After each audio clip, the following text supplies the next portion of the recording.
Yes. The lead Spring Army sends its regards.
Hello, everyone. I'm the Enforcer, and I'm accompanied by Enforcer Matt.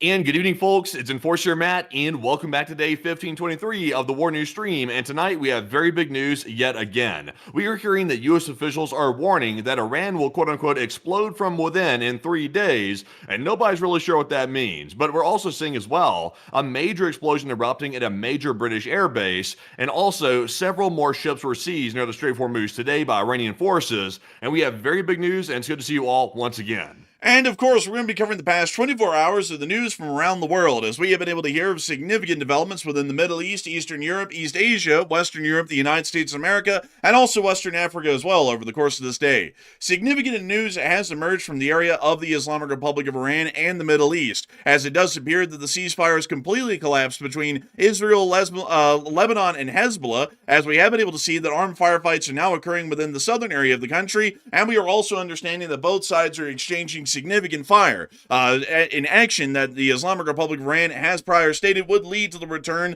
of hostilities region-wide if that was to be the case. We also understand that there has been significant and continued U.S. military buildups throughout the area, including southern Israel, the entirety of the Middle East, and elsewhere, as it does appear that U.S. forces are still largely growing in the region for a possibility of resumed strikes. The Islamic Republic of Iran has seized a couple of additional commercial vessels within the Strait of Hormuz today, while the United States of America has also turned around a large number of vessels as well in its own blockade at the entrance of the Gulf of Oman. We've also been able to see that 3 Pegasus aerial tankers were present today somewhere within the area of the Gulf of Oman, particularly that of the KC-46 Pegasus, which were apparently conducting some refueling operations for an endless air op that is being conducted by U.S. aircraft on board the Tripoli, the Lincoln, the George H.W. Bush, and other air carrier aircraft and ships within the region. We have also been able to see that the USS Abraham Lincoln is still on station, and we have also not heard that the USS Gerald R. Ford has been relieved of its position after the arrival of the George H.W. Bush, showing that air power is in fact growing in volume in the area instead of remaining at a constant state. We have also seen that Somali pirates have seized another vessel today off the coast of Africa, showing that the Somali pirates have made a complete return back to form. We have also been able to see as well inside of Mali that the ongoing rebellion against the government is still seeing some significant progress and dealing significant damage to the Russian-aligned government inside of Mali at this moment. Today, rebel forces were able to force the Russian Federation out of their major base inside of Kidal, where the Russian African Corps was operating, and we also were able to see that significant actions involving several Russian helicopters were also seen near to the capital inside the southwestern area of the country, as several ground forces of the rebels were able to fire upon one of the Mi-8 or Mi-17 helicopters of the Russian Federation's mercenary groups and was able to take one down, also leading to the loss of all crew members of the mercenary unit that were on board that helicopter. Ukrainian armed forces also landed a significant attack on Sevastopol today with great success, seeing that around 4 vessels were directly hit and heavily damaged in the midst of the attacks. We also have seen that satellite photography has finally come out from Tawas, showing us the absolute scope and depth of the destruction and damage that has been seen within the port, which appears to be showing that around 56% of fuel silos appear to have been destroyed in the prior Ukrainian attacks, which is one of the largest volumes of total destruction that has been seen from Ukrainian attacks prior. We have also been able to see, additionally, that the Russian Federation did come under attack once again at Yaroslavl, with the attacks appearing to be successful as well there, causing even further damage to the Russian Federation's critical refining and oil industries. The Ukrainian armed forces have also been able to inflict large losses onto the Russian Federation's armed forces on the front line today and stop any and all frontline advances by the Russian Federation's armed forces, and also ensuring that the Russians are still on the back foot and are still being pushed back within the area of the city of Liman. We have a significant amount of news tonight as well coming from the United Kingdom, as RAF Fairford, where US B-1 Lancer strategic bombers have been based and operating out of in support of Operation Epic Fury in the Middle East, appears to have exploded and caught on fire tonight. It is unknown whether or not the B-1 Lancers are still at that airbase at this time, or whether they have sustained any minor, significant, or total loss damage in the midst of this explosion and fire that has occurred at RAF Fairford. Still, the situation is quite strenuous and is requiring significant observation from the public.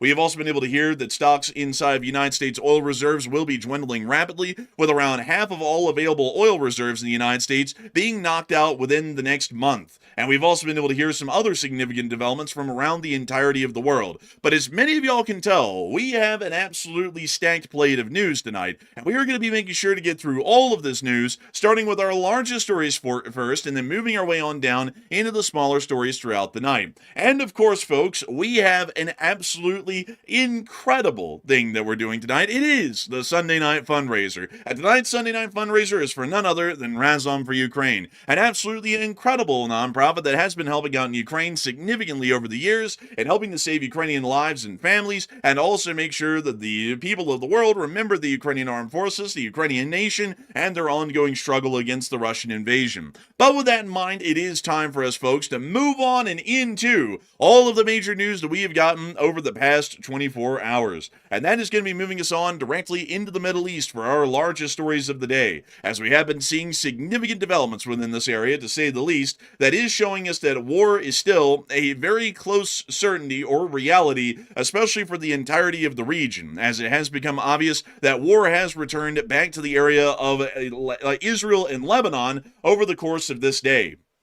Many of y'all will have known that yesterday, the Hezbollah and Israeli forces already began to return fire on each other as a significant drone and rocket attack was conducted by Hezbollah forces and was immediately returned in kind by the Israelis by them launching a significant bombardment operation and airstrike campaign inside the entirety of Lebanon, especially including its southern areas south of the Litani River. We now understand that Israeli ground forces and Hezbollah ground force fighters are now engaging in significant battles throughout the entirety of the area. We have also been able to see a large amount of video and picture evidence showing that over the course of this day, with some video footage here actually showing us some Israeli defense forces who were loading wounded IDF soldiers onto medevac helicopters, nearly getting hit by some sort of a Hezbollah projectile, which exploded near to the helicopter, and then we saw that the helicopter immediately left, trying to leave the area as quickly as possible. And here's that clip right here.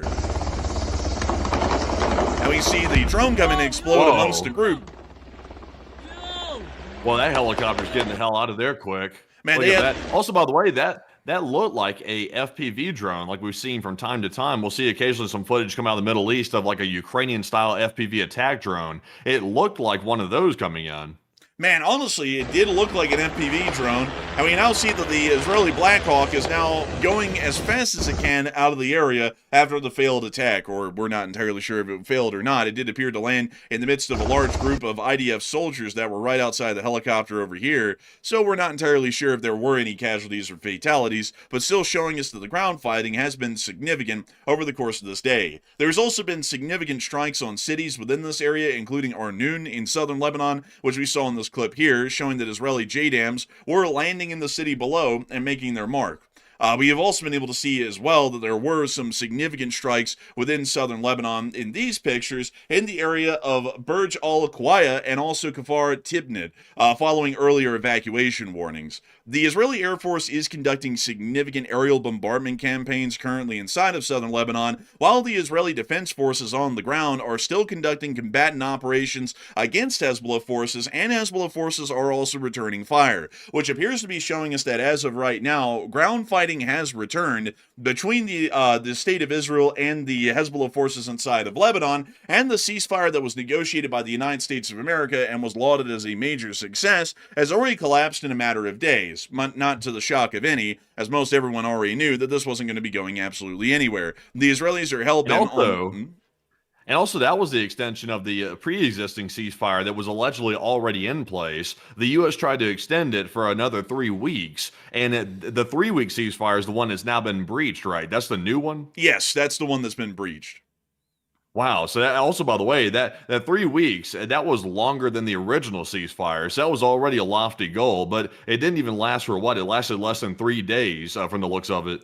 It appears to have only lasted, for about 3 days, which is, just in case if any of y'all are doing the math, that is 10% of the ceasefire. Well, not 10% of the ceasefire. Well, actually, no, that's kind of a little bit around 15 to 14% or so of the ceasefire length. Instead of it being 21 days, it's only been about 3, and it's already collapsed at that point. So, generally not a good running score that we have at the moment, but as everyone would know, this was expected. The Israelis are hell-bent on destroying any Iranian-aligned proxy forces that exist around the literal area of the State of Israel, and we also understand that Hezbollah is hell-bent on conducting attacks on the State of Israel to be able to try and further their objective of the eventual destruction of the State of Israel, and also the persecution of any of the peoples living within Israel that would claim to either be Jewish or Israeli civilians or citizens. So generally, we already know that the recipe never existed for the ceasefire to last any longer than a very short amount of time, because both sides are hell-bent on the other's destruction. So obviously, this was going to be returning back into an armed conflict any day,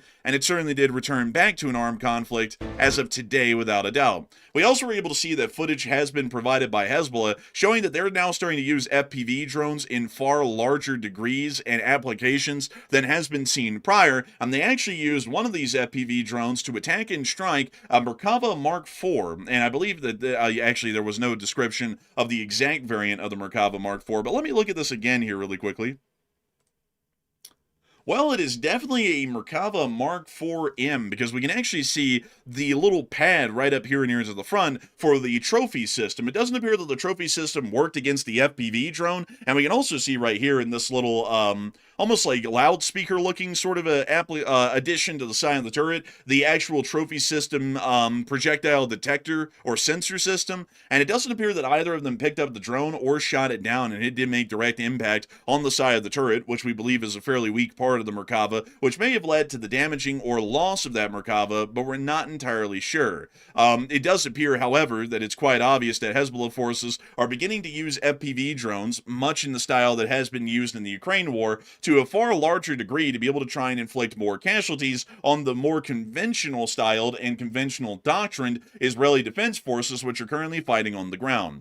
One thing that is incredibly important to remember about this situation right now is that the Islamic Republic of Iran considers a ceasefire to include themselves and all of their proxy forces throughout the entirety of the region. That includes all Iranian proxy forces in Iraq, Hezbollah in Lebanon, Hamas inside of Gaza, and the Yemeni Houthis within western Yemen. U.S. and Israeli forces and none of our allied forces can fire upon any of those groups or engage in active combat with them without the Iranian government, according to what we've last heard, automatically assuming that the war is back on, and they would then continue their own direct hostile attacks against our allies in the region, Israel, and U.S. forces at a whim whenever they would deem that to be necessary. The fact that the ceasefire has collapsed inside of southern Lebanon, and we are seeing the return of active fighting between both sides, is giving us an idea that the general peace that has been seen in the region is most likely going to be a temporary illusion and won't be around for that much longer, as it does appear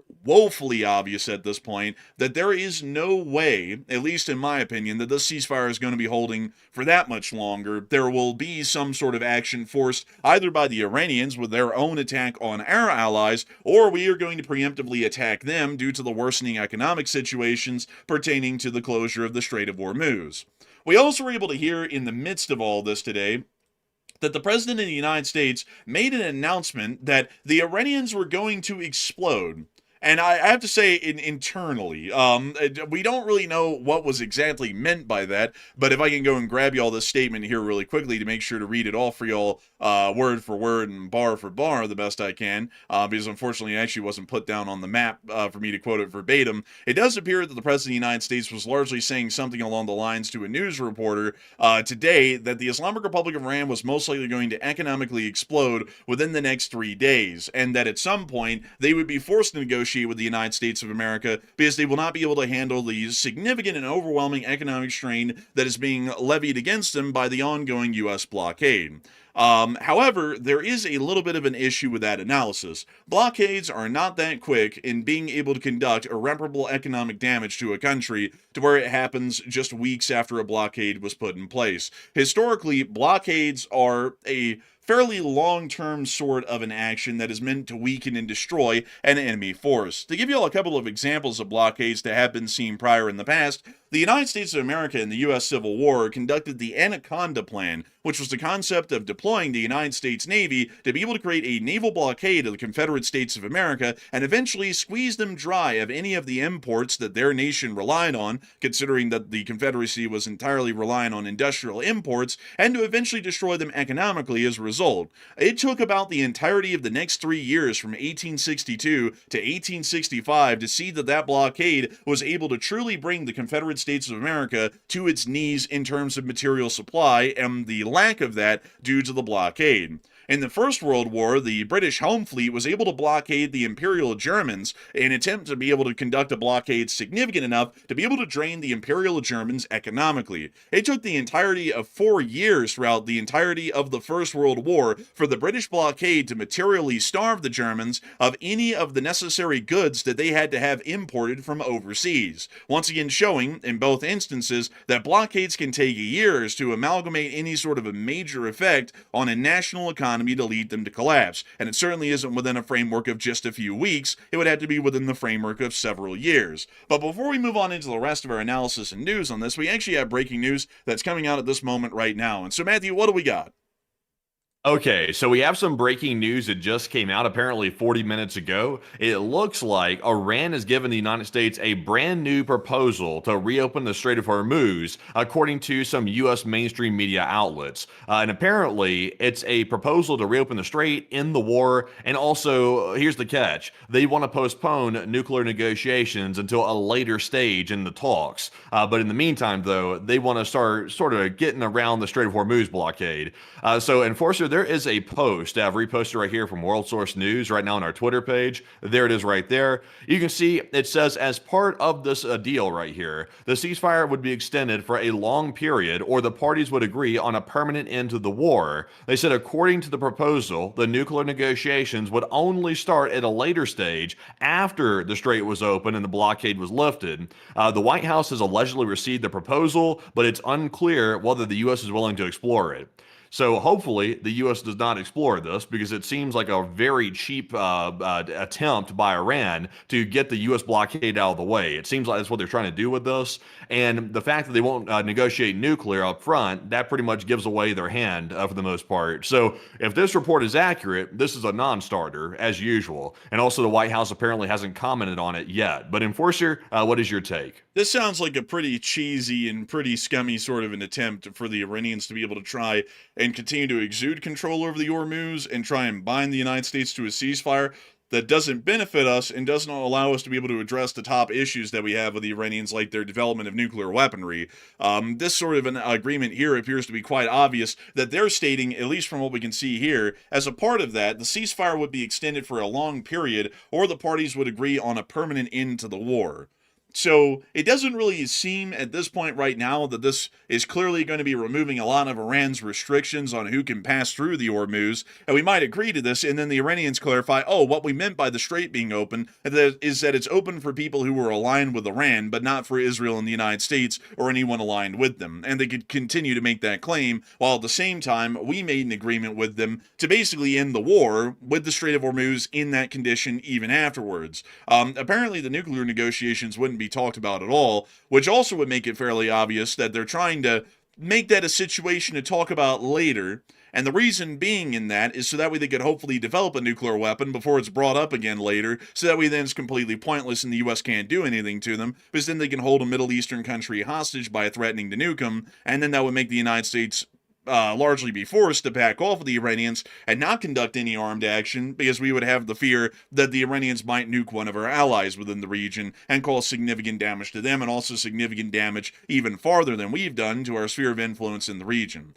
So I would say that this is Also, by the way, I see some viewers noting this in the comments right now in the live chat. They're saying, notice when this was put out. This report has come out on Sunday evening, right before the markets open on Monday again. Not saying that it has any correlation, but I will admit, though, it seems like some news like this comes out from some source pretty much every single Sunday evening at some point. So it's either a really convenient timing or there's something more to it, one or the other. But it seems a bit strange to me that there's always a little bit of a hopeful statement that comes out around this time. Is remember, I'm not sure if the oil futures are open right now. I'm not sure if they've opened yet. I think they might be possibly. I'm not sure. But, you know, the week always starts off with some positive news. And then after that, it starts going sideways as the week progresses. And then by the time you get to the weekend, hell's breaking loose for the most part. So it's a little bit interesting.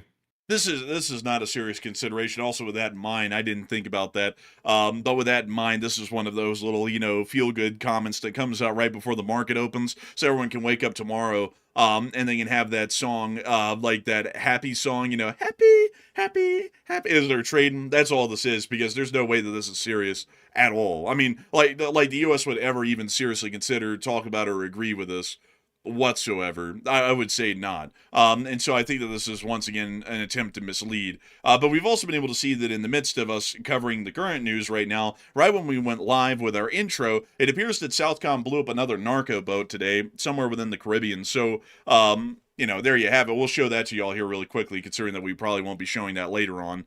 So there's the boat. The U.S. is, of course, tracking it. And then the U.S. is going to hit it probably about the midpoint of the video, right about there with a Hellfire. Boat goes up in flames. The people on board probably got wiped out. And also, if there was any contraband on board, that was probably also destroyed as well. It's a little interesting that they can do that with these narco boats, which are basically Iranian fast attack boats. But for some reason, we can't just start blowing those out of the water. A little interesting with that. But anyways, moving us on out of that whole deal in the Caribbean, we have also been able to see, moving us on out of the breaking news and back into the major developments that have been coming out of the Middle East today, that the United States president did state that the Iranians were going to implode internally because of the blockade. And moving us on into another one, in the Second World War, the Empire of Japan was also blockaded, largely by the United States of America and the Royal Navy, and we did see that it took several years for Japan to once again be completely materially defeated at that point in time. Every single time we've seen a blockade attempted, and not only that, to bring a modern example here, the Ukrainian armed forces have attempted to blockade the Russian Federation from exporting oil products by striking their oil loading ports, which they've been doing for about the entirety of a year. And so far, the Russians have not economically exploded within about 3 days or 3 weeks. So this sort of a timetable being put out by the president of the Iranians are going to implode economically within the next 3 days, to be entirely frank with you all, before we even get to the poll, is such a fanciful notion that it is not historically bound to any reality. There's no way that a blockade can implode a nation economically in 3 days. Most supply chains are made to deal with disruptions that are longer than a couple of weeks. So the idea of the whole economy imploding before most supplies that they would import would run out seems a little bit outlandish to me. But Matthew, what are people thinking about that right now, and what are you thinking about that as well? Okay, so they're saying 3 days. In 3 days, they're saying that Iran will apparently start exploding from within, which is very interesting language to describe that situation, by the way. And they're saying that's going to happen due to the U.S. blockade in the Strait of Hormuz, because as you know, the U.S. has full control of the Strait of Hormuz. It's the U.S. that blockaded it, and Iran's at the mercy of the United States officials. That's the narrative. So, what are your thoughts? 38% said, I think it's empty threats from the United States, while 28% said the U.S. intends to attack Iran militarily by that time, and 28% said also the U.S. thinks Iran will actually financially collapse by then. So I think what the U.S. meant by this statement right here, because of course the wording is very colorful, it's very vivid to describe an economic collapse, to say exploding from within. But if that's what they're referring to, it sounds to me like they're trying to say, in a lack of better words, that Iran's going to start basically begging the United States for a deal because their economy is going to start collapsing because they can't export oil. But here's the problem, though. Satellite footage came out today showing a whole bunch of ships loading up with Iranian oil at Karg Island, and they're about to head out with it. And we've also heard that while the U.S. blockade is generally blocking ships, it's not blocking them all, and some of them are still getting out. So I would say I don't think 3 days is nearly enough time to cause Iran to collapse.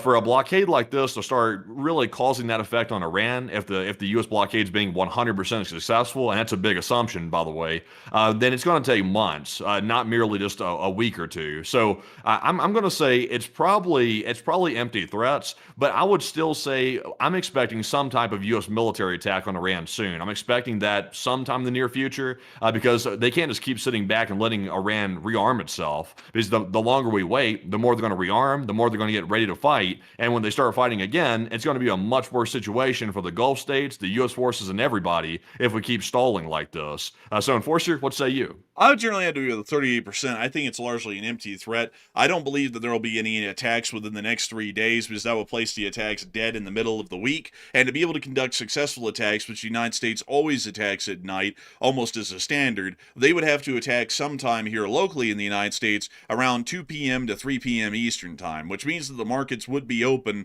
to be able to react immediately to that situation as it started to happen live, which we would probably see that they'd react pretty badly, because generally investors generally freak out whenever any sort of warlike actions are made and start dumping stocks like they're trying to dump off, some unwanted kid or something like that.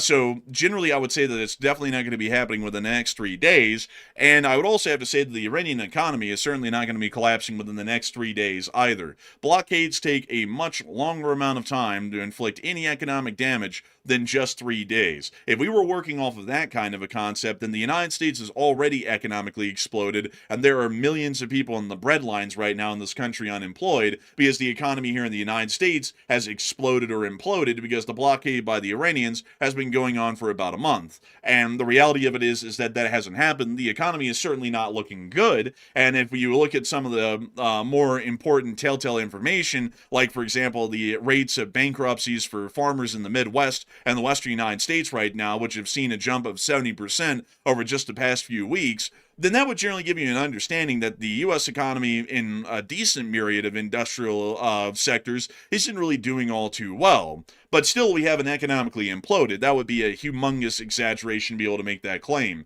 And the Iranians aren't going to be economically imploding within the next 3 days either.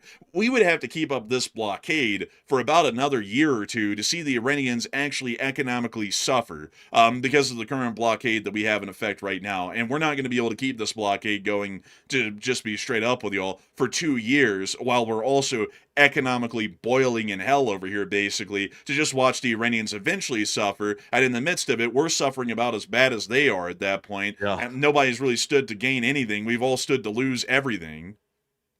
Yeah, I guess the U.S. officials really believe that these talks are going to lead somewhere. I think they must believe that because, we have enough forces in the region right now to start resuming attacks on Iran. Like, we don't have to have everything in 100% perfect condition to start attacking again. We're totally capable of doing that right now. But the U.S. keeps stalling, though, which suggests to me it's a little bit less than simply trying to move more assets into the region. It's more about waiting to see if Iran's going to cave, which to me, that seems like another big mistake. Like to give the Iranians a breathing room right now, it's going to be a big problem because we know that China and Russia, they're supporting Iran through proxy means, and they're sending a whole bunch of munitions to Iran nonstop during this entire ceasefire. The U.S. even admitted that about 2 days ago in the media. So the longer they're waiting, the more munitions are getting in Iran, and Iran needs the breathing room. They actually needed it because, they're firing a whole bunch of stuff, a whole bunch of drones, a whole bunch of ballistics, and they need these replenishments, or otherwise they will be in trouble. So they're getting what they need now to start the war even bigger than ever. I don't know why the U.S. is waiting personally. Like to wait right now is a huge mistake.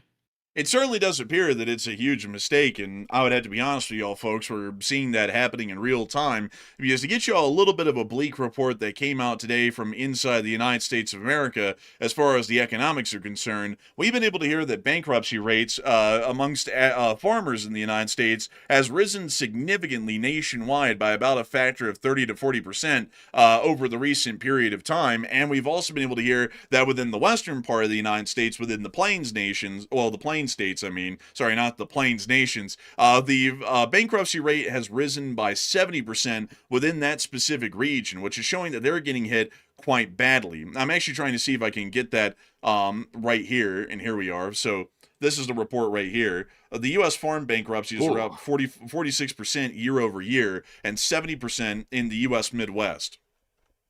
Yikes, that's bad. I can assume that maybe that's because the fertilizer prices are going through the roof. Maybe that's horrifying. Actually, that's bad news. Yeah, it's not good news at all. And we've also been able to hear in additional statements, which I unfortunately didn't retweet when I saw it today, but I was actually able to hear that according to some polling that had been done amongst the agricultural industry, 70% of farms are stating that they will not be able to afford the increased cost of fertilizers because they cannot buy with their current budget the amount of fertilizers they would need to be able to properly fertilize their fields and to be able to produce the necessary yields that they expect in their economic forecasts and also in their harvest forecast. So we are already understanding that as of this year, there will not be enough fertilizers to be able to properly fertilize and manage our fields within the United States of America. And due to that, the yields, the crop yields that is, are going to be decreased. Fertilizers are, most fertilizers here in the United States are nitrogen-based fertilizers,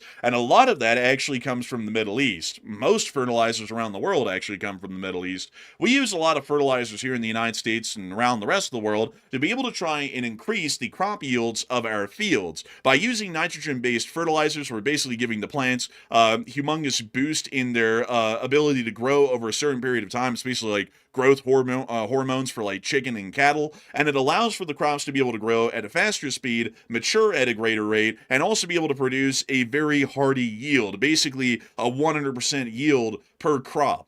That means that the crop yields are usually wildly high, much higher than they would be naturally using nitrogen-based fertilizers, which there are some caveats to using those for the environment. But outside of that, we're now understanding that because of the rising price of fertilizer, a lot of farmers are stating that they just can't, even at the current price right now, afford enough fertilizers to be able to fertilize all of their fields. That means that we can already expect that crop yields will be lower, and as a result of that, more so food prices and grocery prices or anything that has to deal with crop-based food items will increase, which is not exactly an incredibly good scenario for us to be in. Food prices are already pretty decently high, as many of y'all can tell, and we're mostly going to be seeing that as a result of this crisis in the Middle East, crop prices and food prices are going to be rising a good bit higher, probably to match the price per barrel of oil and also the price per ton of fertilizer and its spike that we'll be seeing here in the United States. So it's looking pretty grim. Not only that, we've also been able to hear today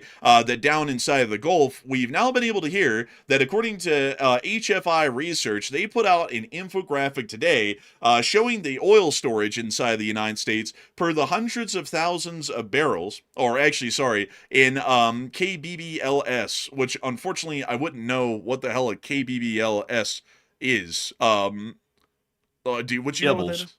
Kibbles. Of course, it's kibbles. I think that's something barrels. I think, but I don't know the acronym sadly. Let's see. Yeah, You think they unfortunately, would put like an abbreviation or an asterisk at the bottom where they explain what that means? Usually they put those on charts. yeah, usually they do. But outside of that, we did get to see the 5-year average, which is this graph right here in the middle. That's kind of in this bluish color, and then we see the dark navy blue purplish color is 2024. The orange one is 2025, which we can see right there, and this yellow chart right here is actually 2026. Now what's interesting about this is that the forecast right now, which is what we're expecting the amount of oil to be left in the country by, say, the end of the next month, is all the way down there at this little yellow diamond that you can see right there on the graph. As y'all can tell, no matter the year, whether it be 2022, 2023, 2024, 2025, none of them ever reached that low. And this is just going to be over 1 month of consumption, because as many of you all know, also Mike Southworth just said, KBBLS refers to thousands of barrels commonly used in the oil and gas industry as a measurement for volume. And a big thanks to you for clarifying that. But as you can see, the volume of oil that will be available nationwide in this country is going to plummet by about 100,000 barrels or 100,000 units over the next month, with us currently having only about 450,000 units of oil, according to this graph, inside of the country. And that means that we'll be depleting 25% of all of the stockpiled and stored oil in this country in 1 month, according to the current projections. This might even get worse than the projections are showing, or it might be a little bit better if the situation improves elsewhere around the world. But this is looking rather grim. This means that the United States will be running on fumes, most likely within the next 2.5 to 3 months, if the Strait of Hormuz isn't reopened, and everybody in the world's basically having to buy the only free oil that's left from the United States and the United States solely. Yeah, that's quite horrifying right there. Also, while you were talking right there, I was scanning for more breaking news, and I just saw another concerning article right here that says the global food shortage is about to get really bad in just a couple more months because 30% of the fertilizer is being cut off due to the Strait of Hormuz being blockaded, and they're prioritizing oil over wheat and grain shipments for the things that can get out, or they're trying to ship them through other means. They're not prioritizing fertilizer, apparently.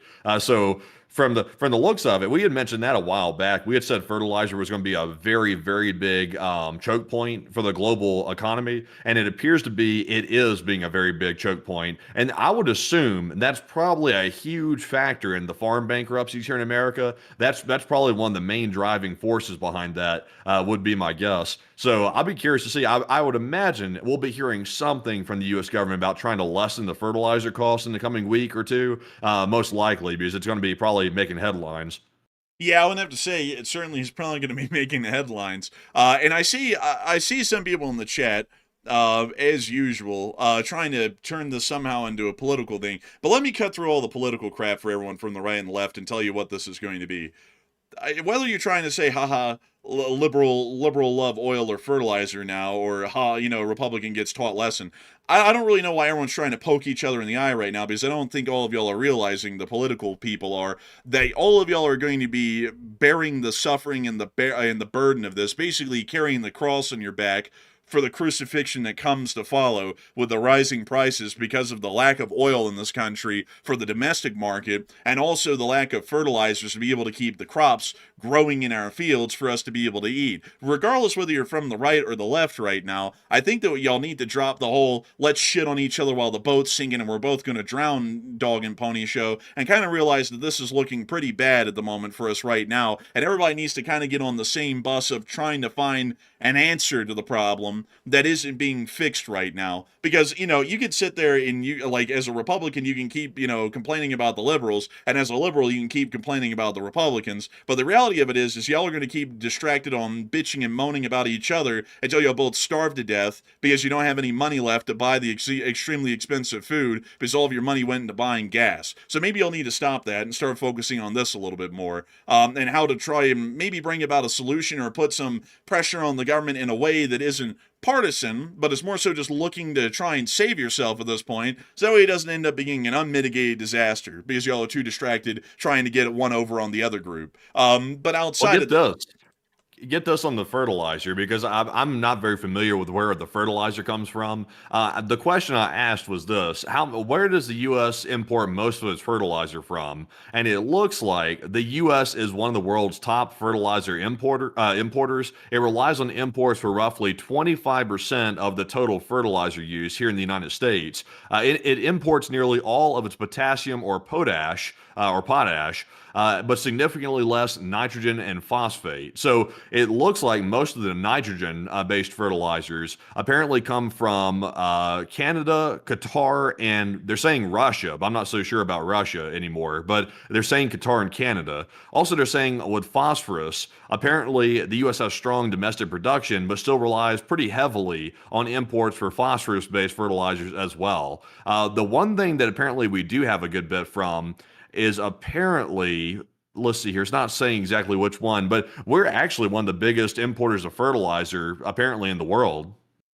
Yeah, we generally are. Like, that's one of the that's also why, getting in a trade war with Canada is incredibly concerning, because actually a lot of our fertilizer is imported from Canada as well. So, that's generally why, people never think about that kind of stuff. You don't want to get in trade wars with people and like tariff the hell out of everything because, you might rely on that to be able to eat the next day. But outside of that, it's not really looking like a good situation. It's looking rather grim right now, from the fact that a large amount of farms are already declaring bankruptcy and a significant increase year to year. It's a 46% increase already nationwide, and this is only about a month and a half into the blockade of the Strait of Hormuz. And also we're seeing that oil reserves inside of the country are going to be plummeting into non-existence within the next several months, probably within the next 3 months at this current rate of consumption that we're seeing. These are untenable. If there is no way for the economy to move and for goods to be transported, then the economy comes to a complete standstill. If there's no fertilizer for our crop yields are going to diminish to the point that we might see that there are significant shortages that are going on across the entirety of the country in the United States of America, which is not going to be a good situation either. And then at that point, there's no way to be able to import anything from elsewhere around the world. So I would have to say we certainly need to start taking some really, proactive actions inside of the Middle East. Otherwise, a lot of y'all are going to be pretty hungry and a lot poorer here in the very near future because we keep on mismanaging the situation inside of the Middle East. But outside of that, a lot of people currently aren't talking about whether or not the Iranians would ever unblock the Strait of Hormuz. Because getting us on into the other pieces of news that we were able to hear, the Islamic Republic of Iran did seize 2 more vessels today within the Strait of Hormuz, and video footage did come out today showing one of those tankers that had been seized, well, actually a container ship that had been seized, sitting inside the Strait of Hormuz. We did also get to confirm that apparently at the same time, in the midst of all this today, a Russian oligarch's yacht, this one pictured here, was apparently able to pass right through the Strait of Hormuz without issue. Huh, that's interesting. Wait a minute, the whole thing, or just through the Iranian toll booth? Let's see here. It passed near the Larak Island, which is the Iranian toll booth. So you might have paid to go through the toll booth, or you might have just allowed it through. Let's see here. It says, or at least Next is claiming that reports said Iran had made an exception for Russian vessels, allowing them to pass through without paying the $2 million fee. But I wonder, so if it made it through the Iranian toll booth, that means, I wonder if this thing was let through the U.S. blockade or not, because it would have to go through the U.S. blockade to get out of the Strait of Hormuz, because the U.S. Navy is on the other end of it. So I wonder if the U.S. just let them through. I wonder. Well, Matthew, technically, it's probably not on the sanctions list. It left Dubai. So, I mean, this one clearly, Matthew, we don't need to seize because obviously it's just a Russian yacht. I mean, it came from a Western aligned port. It's not doing business with Iran. Let it on through. Yeah, I don't know. Like, it's kind of wild. I will say this though. I mean, apparently being an oligarch in Russia must pay you quite well. That's a fine yacht right there. It's a very fine yacht. Man, it is a pretty nice looking one. That I'll say. Looks like one of those yachts from GTA. Yeah, it really does. I think that's nicer than Bezos's yacht, or Jeff Bezos as we call him. But that's a nice one there. It's even got a helicopter with it. Let's see here, the Bezos yacht. Let's take a look at it. Let's see. Wait, Bezos owns this one? I don't know about that. I mean, I was thinking about a different one. Yeah, I think this is the one I'm thinking about right here. Let's see here. Let me get rid of that one. So let me bring this. Yeah, it I think does the look oligarch bigger. yacht's got. I think the oligarch yacht's got Jeff Bezos pretty much beat with this one. This one's looking better. Man, I gotta say, Bezos needs to up the game. The Russian oligarchs are topping him out here. That's not a good look for America. We cannot let the Russians win, folks, in the yacht race. We have to build the biggest and most luxurious yachts because, damn it, our oligarchs aren't going to be looking like they're upstood by some Russian oligarch. That's not going to happen. But anyways, moving us on out of that little bit of news, a lot of people are talking about the ongoing seizures by the Islamic Republic of Iran inside the Strait of Hormuz and whether or not that's ever going to change. Whether the Iranians would ever open the Strait of Hormuz, or whether they're going to keep this going as long as they can until we try and do something about it. And Matthew, what are people saying about this, and what are you saying about it as well? Okay, so we did see today that Iran took the liberty of seizing 2 more container ships in the Strait of Hormuz, as U.S. officials are still stalling on Iran, and we've been through that already, so we won't go through it again. But what are your thoughts about that? 54% said Iran will never unblock the Strait. It's pretty much over with. 31% said Iran will be forced to reopen the Strait militarily, and 9% said Iran will probably unblock the Strait in peace talks that'll probably be held very soon. And I'll say this. The talks are not going to have any success. They're not. It's very obvious right now that they're not going to have any success. The Iranians can't even get their own government on the same page. They don't even know really who's in charge. And that's not all propaganda, by the way. The U.S. is exaggerating it a little bit to make it seem like, it's more chaotic than it really is. But it is true, though. There are hardliners inside of Iran that don't want the war to end. And then there's also some in Iran that are kind of getting a little bit scared because they're like, well, the U.S. might come back and hit us again. Do we really want that or not? But in the end, though, the hardliners are the ones with the military might behind them. So they might have a little bit more say in the matter. So the talks are not going to succeed. I mean, even if the more pliable section of the Iranian government decided to talk, the odds of them actually meeting our demands to denuclearize and also pretty much dismantle their missile program, the odds of them agreeing to that, even if they wanted to, are slim to none because that's a very big ask. And the Iranian regime would pretty much be defanging themselves for the most part if they did that. So I would really doubt they would agree to it. So I think Iran will never unblock the Strait unless the U.S. is able to militarily control it. Then the Strait's probably closed and it'll probably remain that way and will be at Iran's mercy from this date forward, pretty much. But Enforcer, what say you? I would agree with 53%. The Iranians do not have a reason to open the Strait, so they're never going to open it. This puts them in an amazing position right now to block the Strait of Hormuz because they're able to make us suffer and all of our allies suffer to a degree that they could have only dreamed of in their wildest imagination. Imagine this, folks. Imagine if, like, say, a country, for example, that hates the United States historically, like Nazi Germany, was able to sail out one battleship and just park it in between Denmark and Norway and basically bring the United States to its knees over the next 2 years economically. It was just that easy. Would the Nazi Germans ever not do that? The answer to that's no. They obviously would do that because never in anyone's wildest dreams would they imagine that they'd be able to cause that level of economic damage and destruction by taking an action that's that simple to conduct and then very easy to enforce and to continue to enforce well on into the future. The Islamic Republic of Iran does not like the United States of America, nor do they really have a reason to like us. We just got done killing, according to the president, their first round of leaders and then their second round of leaders. So clearly they don't like us. Also, the fact that they were developing a nuclear weapon before the war and an ICBM to go with it to be able to nuke the United States kind of also gives us the idea they don't really like us that much. So if they can do anything that they can to be able to try and cause as much damage to us as possible, and it is basically the easiest thing for them to be able to do, why would they ever be able to lift the blockade on the Hormuz? And they're not. They're going to keep that going for as long as they can until we try and militarily challenge their control of the strait, because there's no reason for them not to do that. So, unless if the United States is willing to take the action of doing whatever they need to at this point to be able to reopen the Strait of Hormuz, they're going to keep that closed as long as they can, probably in the next years if it's ever not challenged, and try and make sure that they bleed us dry and run us into the ground if they can. So hopefully we'll be able to see that we eventually reopen the strait, because otherwise this is going to go pretty badly. It's already starting to go badly. Like we've been saying, it's going to get even worse. So let us hope, that they kind of come up with something to do. But, kind of knowing the current administration, it'll take them about another 4 months to figure out what they want to do.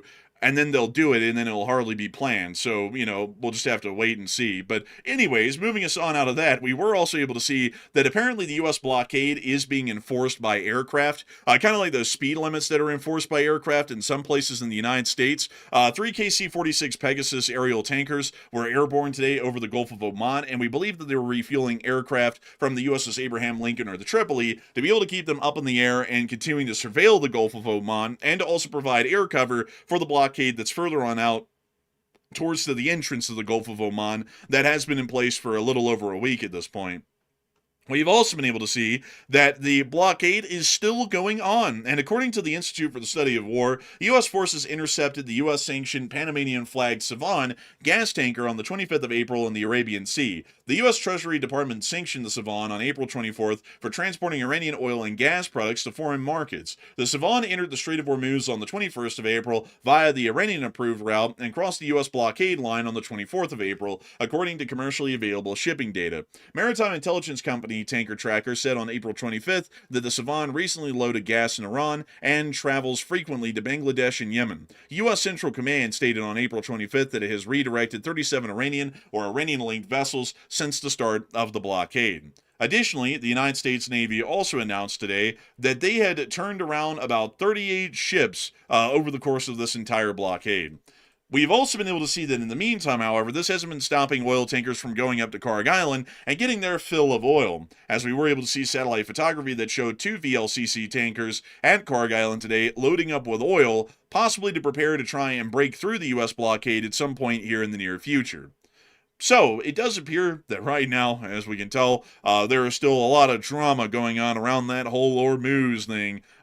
Quite something right there. We also were able to see that some pictures came out today from U.S. Central Command. These are the ones that are approved by the U.S. government, showing the sailors of the Lincoln doing some aircraft maintenance. This one appears to be on an FA-18 Super Hornet. Why would you look at that? And we can see this guy right here working on, I forgot what this thing is called, but it's on the front landing gear and allows it to lock into the catapult system for it to be able to be launched off of the deck. I forgot what this exact little piece of the landing gear system is called, but we can see this seaman right here. The arresting hook? No. The arresting hook's for the wires on landing. This is for takeoff. Okay, I just heard that from somewhere, so I thought, let me give it a shot. Oh, it's no arresting hook. And also, Anthony, they don't arrest anyone on these warships. They're real professionals. No criminal activity here, although they do have a brig. We also were able to see this fella right here who looks to be working on a helicopter rotor blade, most likely from a Seahawk, somewhere within the hangar deck of the aircraft carrier. So it does also, someone clarified me there, that is a petty officer. Don't you dare call him that. That is a serious officer. He's not petty at all, I would bet you. But outside of that, all jokes aside as well, it doesn't look like the USS Abraham Lincoln is carrying on its normal activities. In the midst of all of this, the Somali pirates grabbed another ship today. According to the UK MTO, they received a report of an incident 6 nautical miles northeast of Garasad in Somalia. It's been reported that unauthorized persons have taken control of a cargo vessel which has been redirected to within territorial waters. Due to the increased threat of possible pirate activity, vessels are advised to transit with caution and report any suspicious activity to the UK MTO while authorities investigate. Well, Looks like the Somalian pirates are back in full force. One seizure yesterday, another today. The Somali pirates are working hard, folks. The U.S. Navy works hard, but those Somali pirates work harder. I actually heard, folks, that the ship that they seized yesterday was spotted today by the U.S. Navy, run aground on the coast on cinder blocks, and it looks like they have boosted everything off of it. And apparently they're holding the crew for ransom. So I don't know if that's like, Detroit or whatnot, but it sounds like they're stripping the ships for the copper wiring and everything else in between. Quite a tragedy, if you ask me, and I would hope that we'd be able to deal with that situation, so that way we don't see that while we're trying to deal with the blockade on the Hormuz, ships one after the other are being plucked off near to the Somali coastline by the Somali pirates. A lot of people actually are talking about this very situation at the moment, because it looks like the Somali pirates are not going to be going away anytime soon. And while we did see a very quiet period from them over the last few years, since the end of the age of piracy on the Somali coast years ago, it looks like they're now coming back and with a vengeance, because they believe that the situation is destabilized enough in the Middle East that they might be able to make themselves some quick cash. And Matthew, what are people thinking about this right now, and what are you thinking about it as well? All right, so Somalian pirates, they're back again. They saw all this chaos and they said it's time to go take some booty out there on the high seas. So they're ramping up hijackings near their coast. So will the U.S. have to intervene in this situation, or will they just have to let it run its course? 38% said yes, it's time for war on Somalia. Let's start another one. 30% said, if it gets worse, then yes, the U.S. might have to intervene. 24% said no, the ships will simply have to handle this.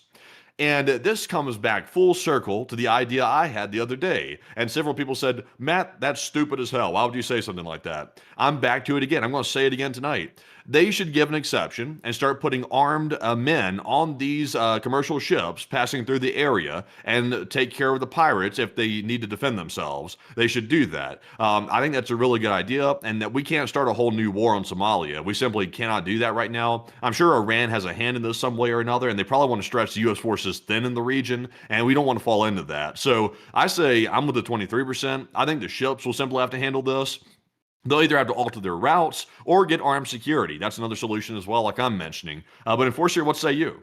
I'd have to say that, for one, I generally think that these pirates must be dealt with. They're a rather rambunctious bunch, and they seem to be robbing people blindly. Also, the fact that they dress like that is absolutely ridiculous. So we need to deal with these people as quickly as possible. They're a crime against fashion. But most importantly, I'd have to say that with the given situation right now within the region, it is not good to see that we're going to start seeing most every shipping lane within this area getting shut down by the Iranians, by the Houthis, which are basically Iran, and also by pirates. I mean, basically at this point, the Middle East has entered the era of the pirates of the Caribbean, back when piracy reached its golden age down south of the United States near to the Bahamas and such. This is something that we cannot allow to continue, because if it continues, it's not going to be good for global shipping, to put it in short. Putting any further explanation than that isn't really even necessary. I think all of y'all can get the idea that piracy isn't really good for global shipping and its business. So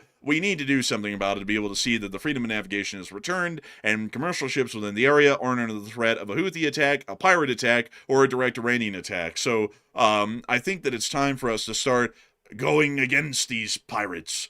Yarr. Man, I gotta tell you, put up them fine sails and crack out the blow. We're gonna go and get on the USS Alabama and tell them, look at me, yarr, I am the captain now. And he wasn't the captain, actually. Turns out he actually didn't have any credentials for that. But anyways, it is time for us to move on from that news of piracy near to the Horn of Somalia. And it's time for us to move on into some more news that we've been able to hear from the middle of the East today.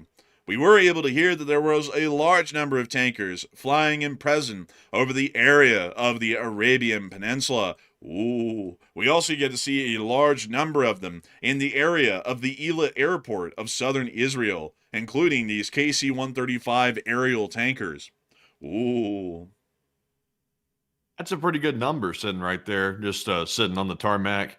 That's, oh, look, a commercial plane, too. I think it's El Al. Is that an A320? I think it could be, possibly. Oh, and just some people boarding it as well in the middle of all this. We also were able to see that, unfortunately, folks, we've been able to hear that the Israeli President Herzog has decided against granting Prime Minister Netanyahu a pardon in his corruption case, meaning that the Aw. corruption case will have to proceed. Oh no, that's awful. Like they got to proceed with the case. That's a shame. Man, that's just terrible. Oh, wait a minute, what's that? Oh, we have to bomb Hezbollah now. Like, well, we'll have to put a hold on that and get back to that one later. But moving us on out of that, we also were able to hear that apparently the United States is now threatening the Republic of Iraq that they would be labeled a state sponsor of terrorism after Abu Allah al-Walali, the leader of the Iranian-aligned militia, the Kataib Sayyid al-Shahada, the KSS, appeared at a government meeting to decide the next prime minister. I'm not going to lie, that's pretty fair to put them on a sponsor of state terrorism when a literal state terrorist is apparently going to be involved in picking out the new prime minister of Iraq. Oh man. Oh man. It seems to me like kind of the whole region's not very trustworthy, at least when it comes to these proxy forces hanging out. They just seem to like show up at very convenient moments. Like, in Lebanon's like, oh, we hate Hezbollah. And meanwhile, Hezbollah's in the legislature. Then in Iraq, they're like, no, we hate the proxy forces. Meanwhile, some proxy force dude just shows up and like, hey, I'm gonna pick the next leader. Like, hey, wait, oh, whoa. They're like, what are you doing here? It's like, this is pretty rampant. Also, this guy's name, Abu Allah al-Walai, that's one hell of a name right there. That's a tongue twister, legitimately. That's like damn Sandy picks seashells by the seashore kind of a thing right here. And then apparently runs the militia that I've never even heard of, because we've heard of the Al-Nusra and a couple of others in Iraq, but this one's the Kataib Sayyid al-Shuhada. It's like, what do these names even mean? Also known as Kiss. We running a rock band up here in this bee. But anyways, oh man. Well, honestly, at this point, if Iraq becomes a state sponsor of terror, I think y'all can all get an idea as to why they were put on that designation.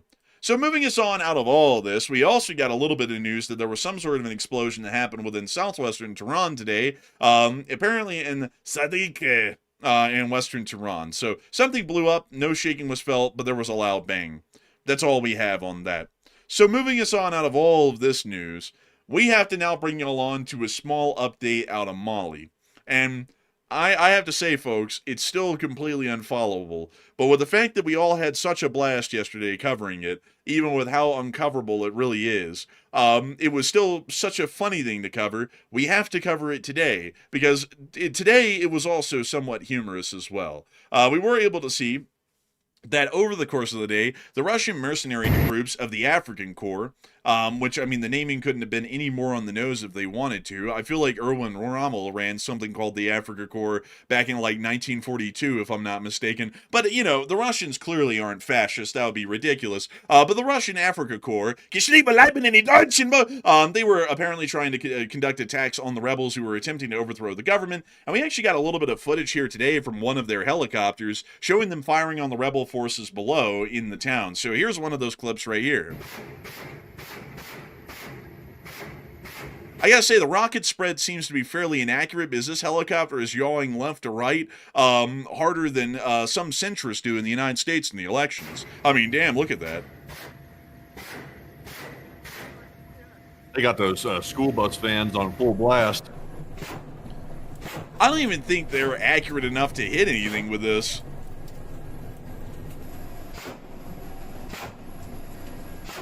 This isn't going to go too well for the Russians, because I think they lost a helicopter just like this one today for doing those. Oh, damn it, man. You're skipping ahead. We're about to get into that here in a second. I couldn't help it. I was just watching this the whole time thinking these guys are just very, very casually launching rockets galore, but it's not going to end well.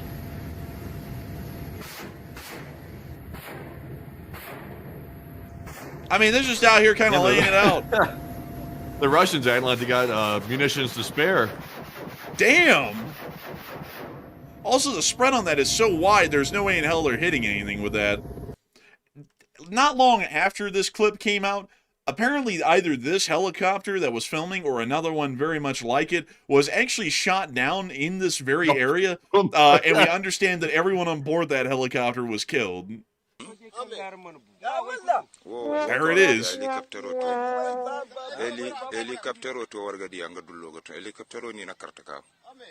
Huh. Apparently flying at slow speed and conducting direct rocket attacks, even on forces with no air defense, isn't a smart idea. Who would have ever thought of that? Man, the Russians travel, they globetrotted all the way down to Africa just to get another ass whooping down in Africa. It's like, man, come on. It's like, pack it up, hit the road, go back. Hit the road, man. Oh, man. Right, here's the other clip that we have of it. This is a little bit closer up. And that's definitely an MI7 or an MI8 or an MI17, without a doubt. And people say, the Ukrainians aren't whooping Russia's ass. I mean, they're getting their ass whooped down here in Mali. It's like, come on, the Mali military is down here whooping the Russians' ass too. It's like, I don't think the Russians are very good. Oh, it got worse. Like that was kind of like a funny thing that happened today down in like kind of like the area around Bamako, but way off in the middle of nowhere, near this town here called Kidal, is actually a Russian mercenary base from what we know. I'm not exactly sure where it is, and I tried to find it today. It might be this right here, or generally around this area. We're just not entirely sure. Oh, wait a minute. Oh. Wow, I missed this earlier today, folks. Let you look at that. It's this giant base right here, just south of the city. The whole day today, folks, for some reason when I came down here, I didn't read that as the military base of Kidal, that's what it says in French. I actually went to the north side of the city, and I was looking around here all day long because I saw this training institute, and that made me think that it must be up here in these hills. Turns out it's in this giant near city-like complex right here. And this is where the Russian mercenaries were operating out of throughout most of Mali. You can actually see an Mi-26 helicopter right there on the helipad, unloading supplies to the Russian mercenaries. You can actually see them standing around on the helipad down there when the satellite picture was taken, unloading the supplies. So earlier today, the rebel forces entered the town of Kidal, and they actually started to get on in there and start posing a threat to the Russian mercenary group. And we saw that they posed such a threat that the Russian Africa Corps apparently surrendered and made an agreement that they would pack up and completely leave the base within the next hour. And this video clip here shows those very Russian forces of the Russian Africa Corps beating a full retreat from the base in Kidal and leaving the area entirely, which we saw in this clip.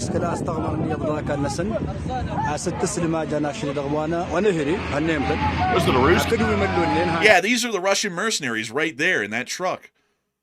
Oh wow! It looks like the folks here are kindly showing them out. Man, it looks like this guy is doing like some sort of a baseball sign. He's like, "Safe Philip, bro." It's like, man, he's an umpire. Get this guy in the NBL quick.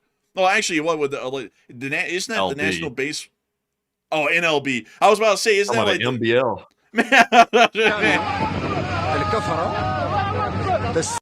That is crazy. Crazy. Wait a minute, that person right there, that dude right there was holding a Russian flag on the side of the road, though. You saw him that was guiding him out. He was holding a Russian flag. No, man, dude, that wasn't a Russian flag. That was a different one. See, that's a different one. Play forward a little bit. Let's see here. Had yellow on it. Let me get another look.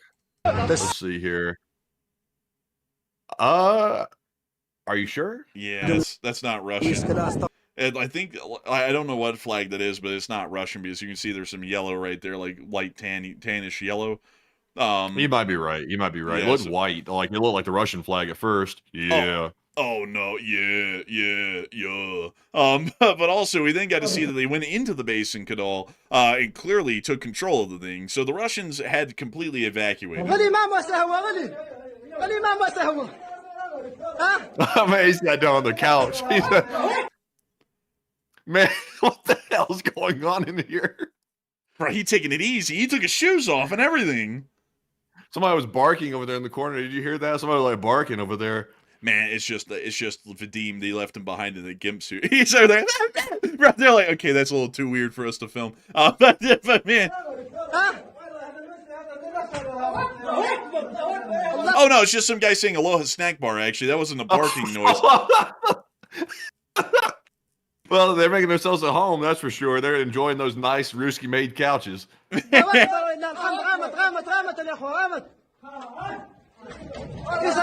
Did that, wait a minute, did that guy just like jumped up and just like sucker punched the fan? Did you see that?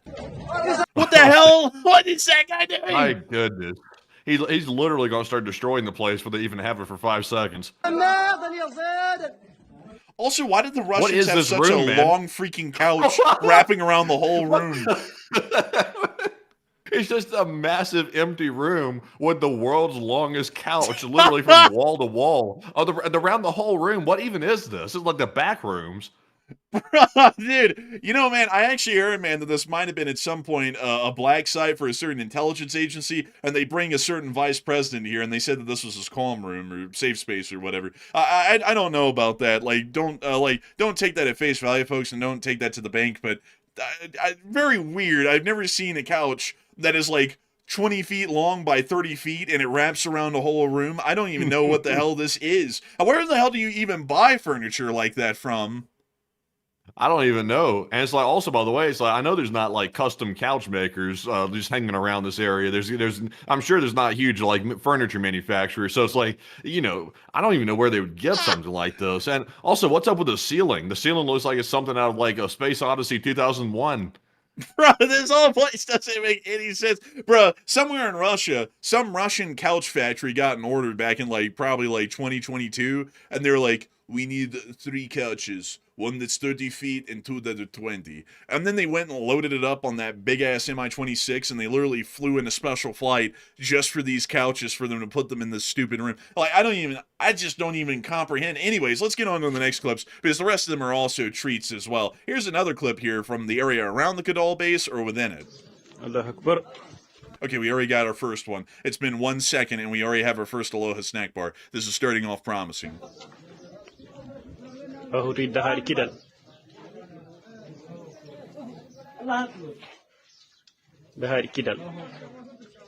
This guy just keeps repeating, this is Kida. I'm like, bro, it's like, okay, thank you, man. Why are the Russians down here anyway? What do they want with the place? So basically, it's just trying to boot the French out of West Africa because the French kind of run an empire here in West Africa. It's like not really like officially a thing, but it is a thing because France runs basically most every country in Western Africa. And the Russians are down here trying to boot them out, basically. That's why they were involved in conducting the original coup that happened 2 years ago that overthrew the French-aligned government. And the Russian-aligned government then kicked the French and NATO out. And then the Russians rolled in instead. And then they tried to run the country. Now they're getting thrown out 2 years later. So is it precious metals, oil, petroleum? What is it, the main thing that they're trying to get? Lithium mines. There's a lot of lithium mines in West Africa. There's also a lot of precious metals mines down here as well. And the French like to keep a little bit of a control on that whole thing. And then the Russians also want that as well. And they also want to try and deprive the French of like this kind of like unspoken economic base that they have that comes out of West Africa. So they're trying to push them out. It's basically this whole proxy thing going on between the French and the Russians, really. Interesting. Well, it seems like a free-for-all there. Like, it just seems like pure chaos. It's definitely not a calm environment. No, it's not a calm environment.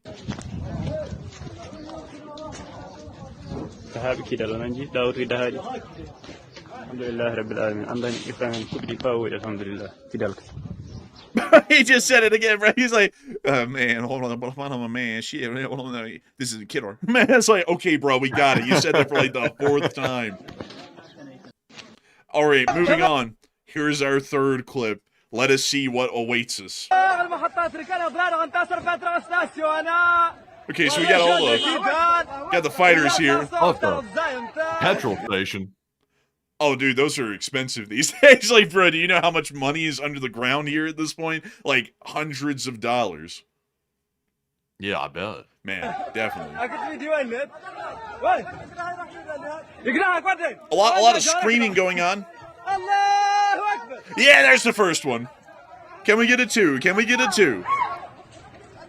Someone just yiped. I guess they got run over, like their foot got run over or something. So, you know. Okay, someone might have legitimately been run over. I think someone was run over. Man, I'll tell you what, somebody's about to peel out. Bro, someone got the Massey Ferguson revving up out here.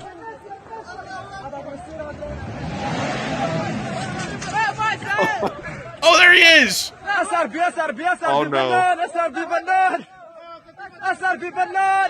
And now he's reversing immediately, so I guess he just did that for the hell of it. Yeah, so anyways. Day by day, I tell you, taking it a minute at a time. So as y'all can tell, things are happening in Mali. What is happening in Mali? Something's happening in Mali, but I can't really tell y'all much more than that because I don't really think we can actually figure out what's happening in Mali at this point. It looks like the anti-government forces are pulling off a sweep right now against the pro-government forces and the Russians. That's what it looks like.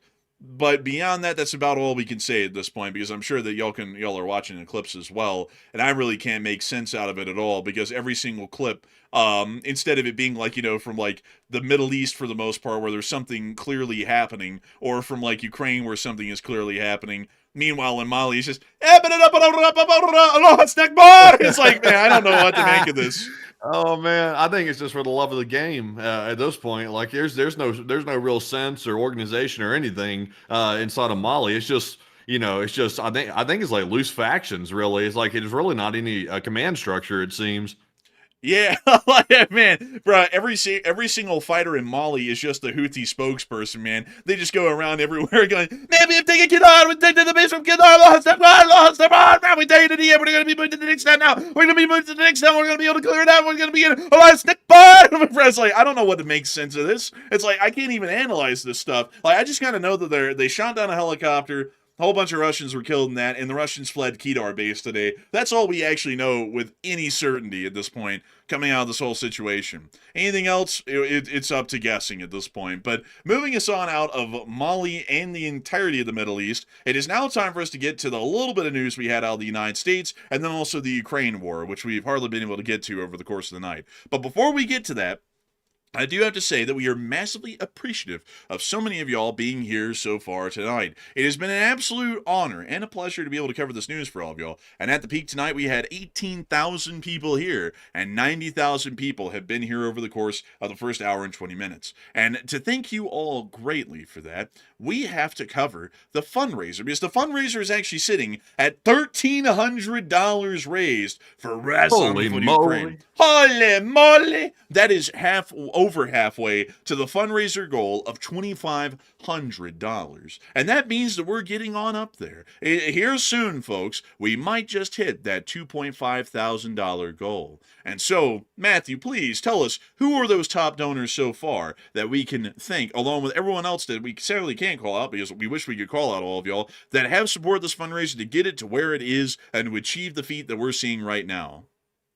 All right, so let's give the top donors a shout out. So far, we have had a $114 donation from Old Warrior Fella, a longtime channel legend, and a huge shout out to Old Warrior for supporting the fundraiser tonight. Also, a big shout out to Hal Rose, who put in a 100 as well, and Mike Yunt, who put in a 50, as well as a Greg Carrier, who also put in a 50, along with a Big J, and also a 50 from Kara Cordry. And so far, those are the top donors of the night. But right now, we are not shitting, but we're sitting just at 1,300 raised right here, and we're trying to make sure we hit this goal right here. We're not trying to take a shit on the goal. We're trying to make it go to the $2,500 mark right there. Also, excuse my language, that was totally unintentional a minute ago. What a slip of the tongue. Also, a big shout out to Rye Guy SR, put in a 50 as well to the fundraiser. I'm having a hard time with English tonight. I don't know why that is, but a huge shout out to Rye Guy as well. And right now we are just shy of $1,400 raised right now, which is fantastic to see. But Enforcer, what say you? I gotta say, folks,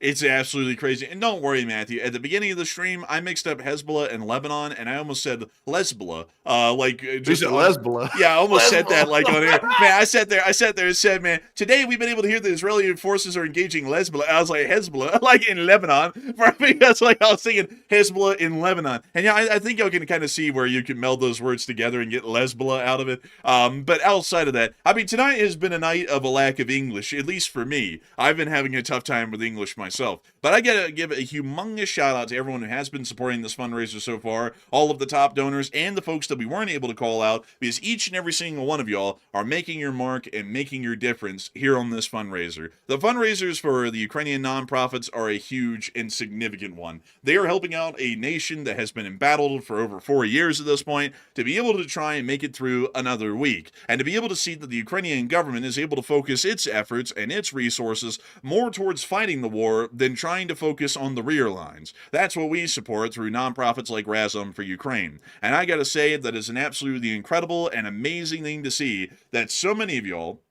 have supported this fundraiser tonight and have gotten it almost up to $1,400. Only $900 away from the fundraiser goal. And I hope that we get to see, folks, before the night is out, that we hit that Sunday fundraiser goal of $2,500. The Lee Spring Army has never missed a single fundraiser goal over the entirety of its history. And we certainly won't be tonight with an anonymous donation of $100 that just came in. Holy moly. That's the kind of numbers that we're looking for here, folks. And I got to give you all a huge shout out for supporting this fundraiser, because it's being sent 100% of it, because it's managed by YouTube, over to Razum for Ukraine for them to help out with the ongoing war effort on the humanitarian side. But before we get on into some questions here, we actually have breaking news coming out at this moment. And Matthew, what do we got?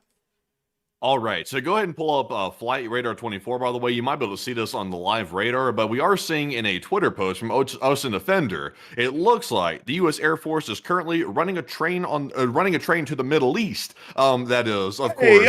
It looks like... Hey, man, you gotta give me a break. My amygdala is not processing the language quite well. The cortex isn't functioning at full megahertz levels right now. But we are seeing that a train is going to the Middle East, it looks like. And also, there's some globe masters heading out of the Middle East as well, back toward Europe. But ultimately, though, we're still seeing the heavy U.S. Air Force airlift going back and forth, shuttling out presumed munitions to the Middle East right now. So once again, seeing it tonight, this has been going on ever since the ceasefire has been in effect between Iran and the United States, and I suspect it will be continuing until the war restarts again, basically. But Enforcer, what say you?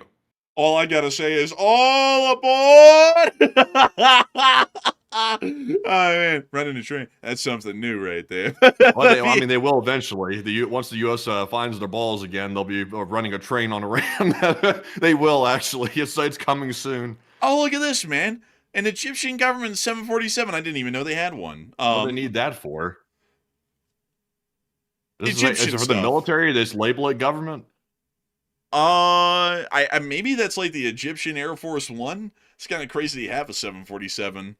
I mean, that's just weird. I thought for a minute that probably might be a C-5 Galaxy. That's why I clicked on it. But right now we have the conga line of C-17s flying through Europe, down to the Middle East and out of the Middle East. And we also have a little conga line going on over here in the U.S. as well, including a C-5. There is a C-5 Galaxy on its way over to Europa. And we would expect that this sort of an airlift activity is going to be keeping up over here in the future. But I got to tell y'all, folks, this is an airlift. This isn't the train. But I do have to say, folks, that if you want to see someone run a train on something, there is no one better than American railroads. Take the train, folks. You'll really love it.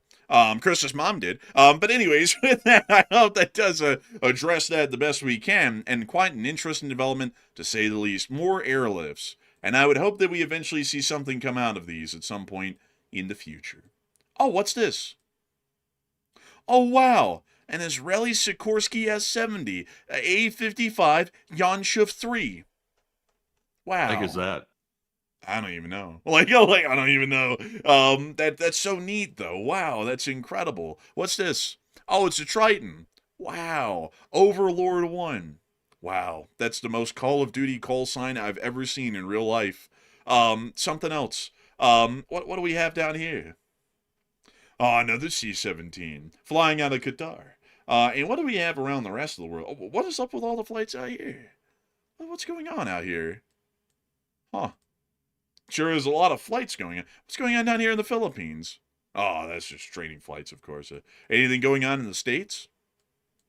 Oh, it's real quiet out here right now, and at least in Utah's lands. But down here in L.A., quite a lot of helicopter activity by the United States Los Angeles County Sheriff Department. A lot of LAPD helicopters up. There's no military activity out here in Utah over the airspace right now? Not with their transponders on. Huh. Yeah, it must. I could have sworn I heard a jet just a minute ago, like a military jet, but I guess they must be flying dark. Bravo 6 going to. Let's see what the civil airspace looks like over Utah, right? I don't know if they would be flying dark, because that is quite a lot of air traffic, on the civil side. Yeah, maybe I'm hearing things possibly. Maybe my brain's picking up things that's not really there. Maybe. You good? Like, man, you good, bud? Like, man. Oh no, I'm just saying that. I'm just saying that really. Well, what type of flights do they have? Oh, wow, an A350. Where's it going? We don't know. Where did it come from? Let's see here. Okay, well, where in the world do we go see where this thing came from, Matthew? Like, This is very random, by the way. This well, is a random delta. I'm just interested. They have international flights that fly to Salt Lake City. I was just wondering what kind of international flight this is and where it's going and all. I was just kind of curious about that. Is it wrong to be curious, Matthew? Is it wrong to have some curiosity about our American civil aviation? I'd say not. I mean, it's better than a train rabbit hole. At least I would believe that you would think that. But anyways, it is time for us to move on out of this whole Utah deal and everything. And it's time for us to move on and into some questions. And while we see that the fundraiser is still marching even further onwards towards the fundraiser goal, as we are seeing people throwing in significant donations to the fundraiser, we are going to be making sure to get 3 questions from the chat in the meantime before we move on into the rest of the news from around the world, including that inside of Europe and the war in Ukraine itself. So, Matthew, what do we got? Also, I see right there Chickadee throwing in a $25 support to the fundraiser, going fantastic. Also, by the way, we are over 50% of the way to the goal, by the way. So make sure to throw in a donation to help out Razom for Ukraine, that is. I mean, so it looks like the fundraiser is moving forward quite a lot. But getting into our first live chat question right here, this one's going to go to Sean Willem. He said, how many ground forces have been sent to the Middle East? Right now, we only know of about 12,000 at a maximum, because we know of at least 2 brigade combat teams of the 82nd Airborne Division that seem to have been sent over, both of those being about 4,000 each. And then we also have I believe it's the 31st Marine Expeditionary Unit on board the Iwo Jima Amphibious Ready Group, and that would make up about another 3.5 or so. So right now there's close to about 12,000 there, and then once the 11th MEU arrives, or the 11th MEU arrives on board the USS Boxer, then that'll be increasing the number on up to about roughly like 14 to 15 or so, somewhere in that ballpark. So right now about 12, and here in the future it'll be about 15,000. So I hope that does address that the best that I can, and I hope that answers your question incredibly well. And with that, we're on to the second question of the segment. Also, by the way, just to shout this out, if you have put in a super chat tonight, we're going to address those all during the final question segment, so we have time to rabbit hole all that. So just to let y'all know, that will be coming up during our second question segment, which is our last one, that is. But getting on to our second live chat question, this one goes to Justin, who said, could the next phase in the Iran war is to simply have the Iranian people come out and rise up? I doubt it, because they are probably pretty beat down after the massacres that happened in early January, and I don't really think there's a way that they're going to easily recover from that soon.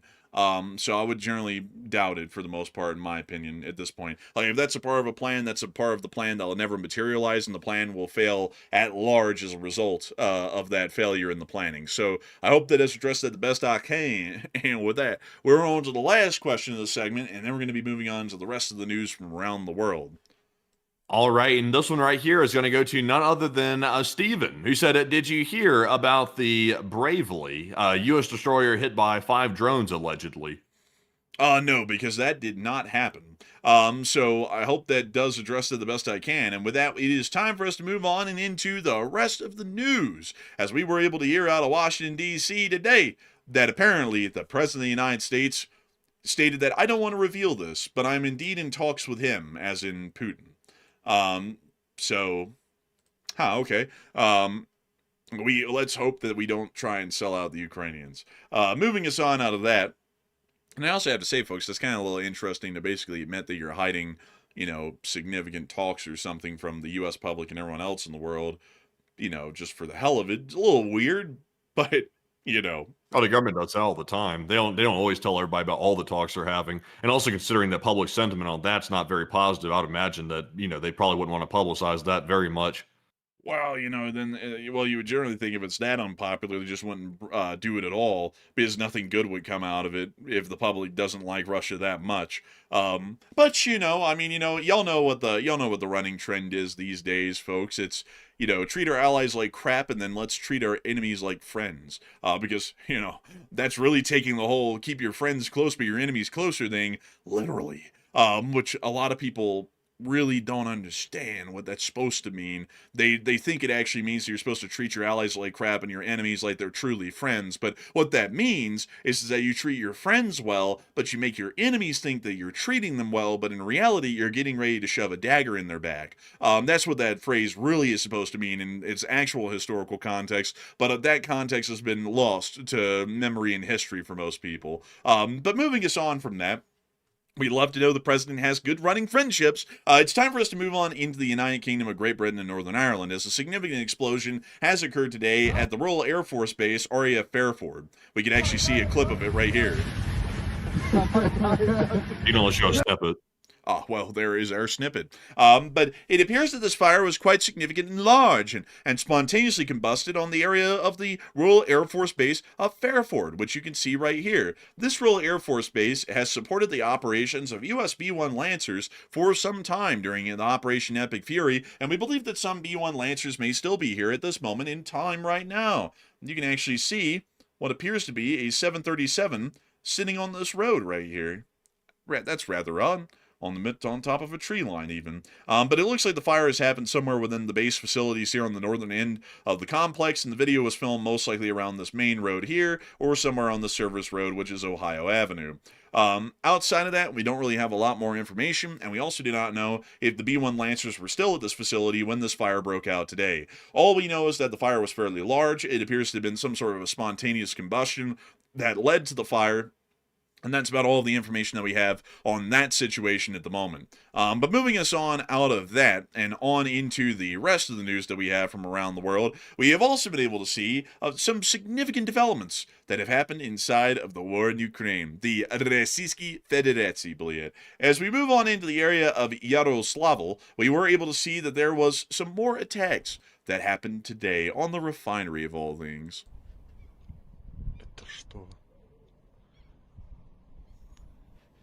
That refinery sure is exploding with some electrical charges out there. It looks like they had a little bit of some juice running through it. Man, seems like they might have.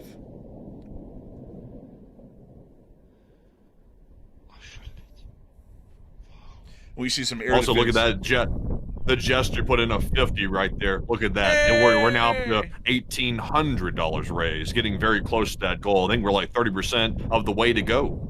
Well, we're only $700 away from the goal. Hey! Oh, Opa.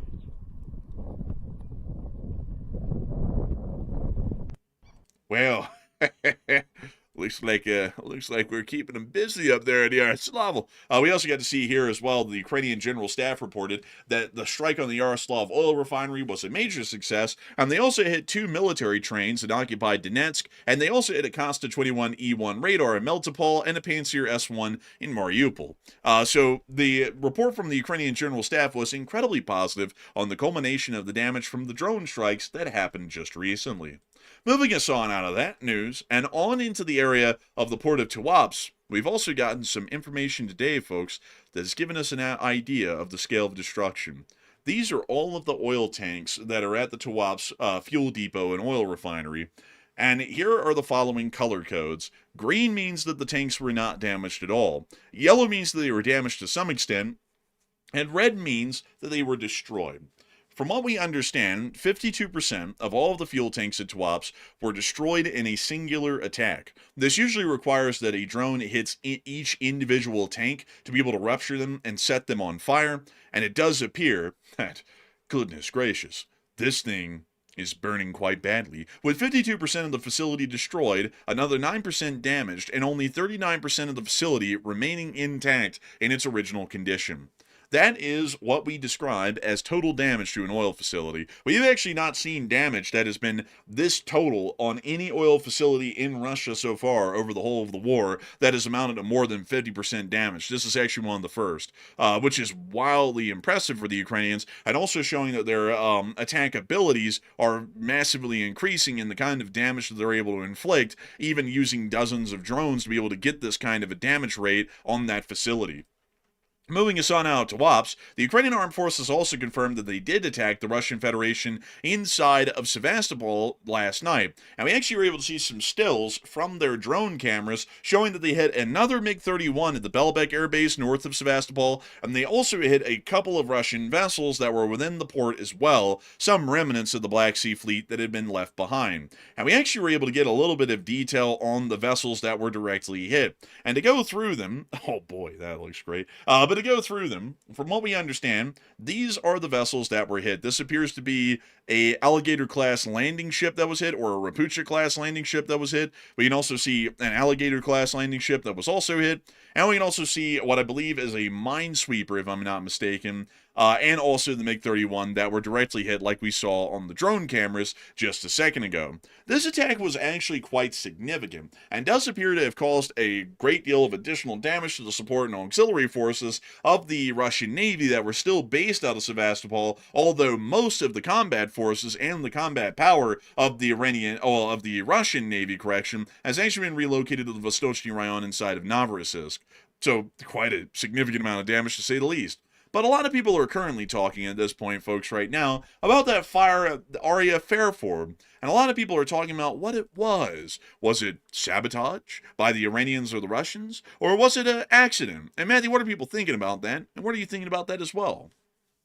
Okay, so it looks like people are all over the place on this one right here. It looks like, once again, the poll question says this, first of all.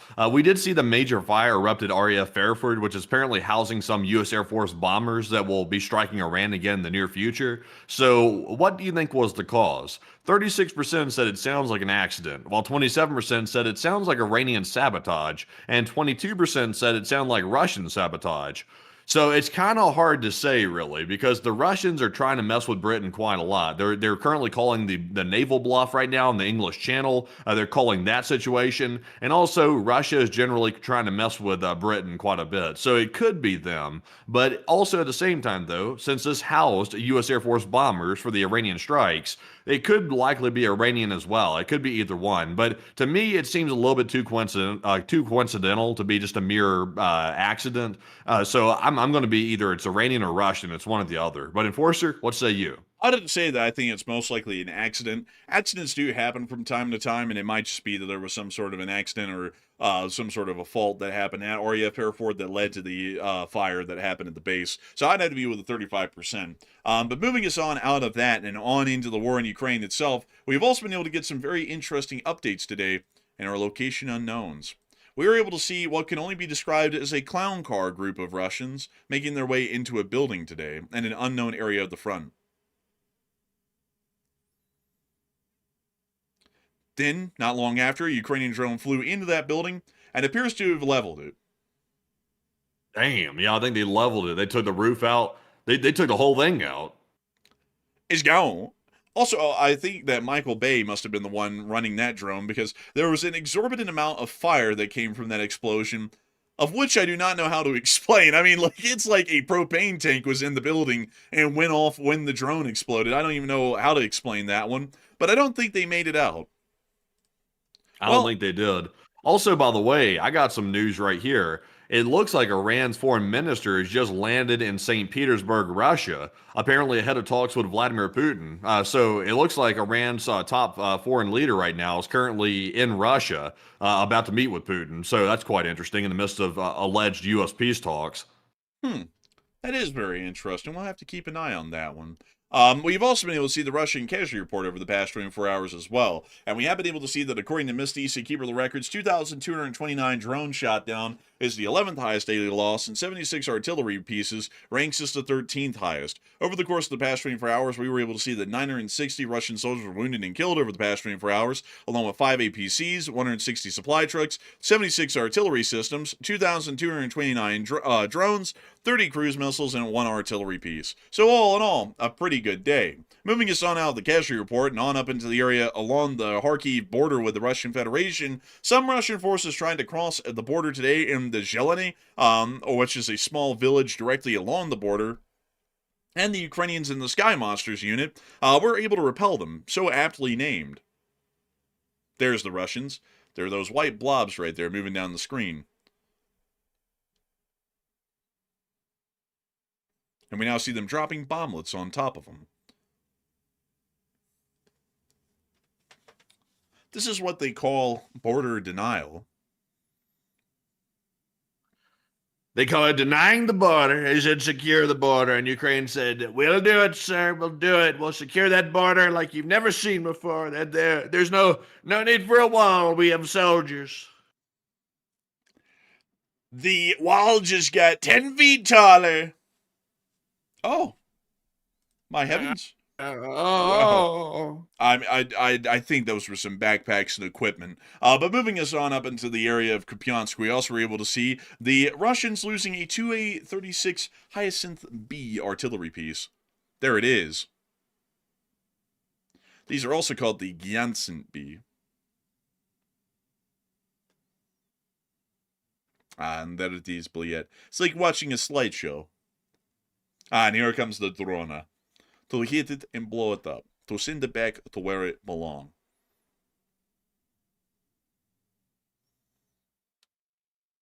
And the drone's just making its way on in, carefully. Slamming down on into it. And there it goes. Another Hyacinth B. What a tragedy. Well, moving us on out of the area of the Kupiansk front, and further on down towards the area of Lyman, where the Ukrainian forces have been able to push the Russians back, we were able to see that within this area, Ukrainian drone forces were targeting and striking Russian logistics forces and Russian rear line personnel and equipment to be able to try and weaken the Russians' position in the midst of their ongoing retreat. Right now, the Russians are being pushed back slowly within the area of the Severonsky Forest, and the Ukrainians are trying to keep up with this momentum. Due to that, the Ukrainians are making sure to attack Russian rear line forces, so the Russians can never logistically resupply and also reform themselves in a new defensive line a little bit farther back, trying to make sure that the momentum is kept in Ukraine's hand and that they're able to push them back a little bit farther before the Russians are able to regroup and reform a defensive line to be able to try and create a further stalemate within this area. And we can see that the damage is quite heavy. Oh, I dug that, believe it. With that, that's the end of that clip, and moving us on out of that news and on into our next bit down in Seversk, we also got to see the Russian recon, well actually 5 Russian recon drones of the Molniya type were destroyed by the 54th Brigade, which is still fighting on the Seversk battlefield. We can actually see here one of those Molniya drones being locked onto and chased down by this Ukrainian anti-drone drone. Boom, chicka, that's one.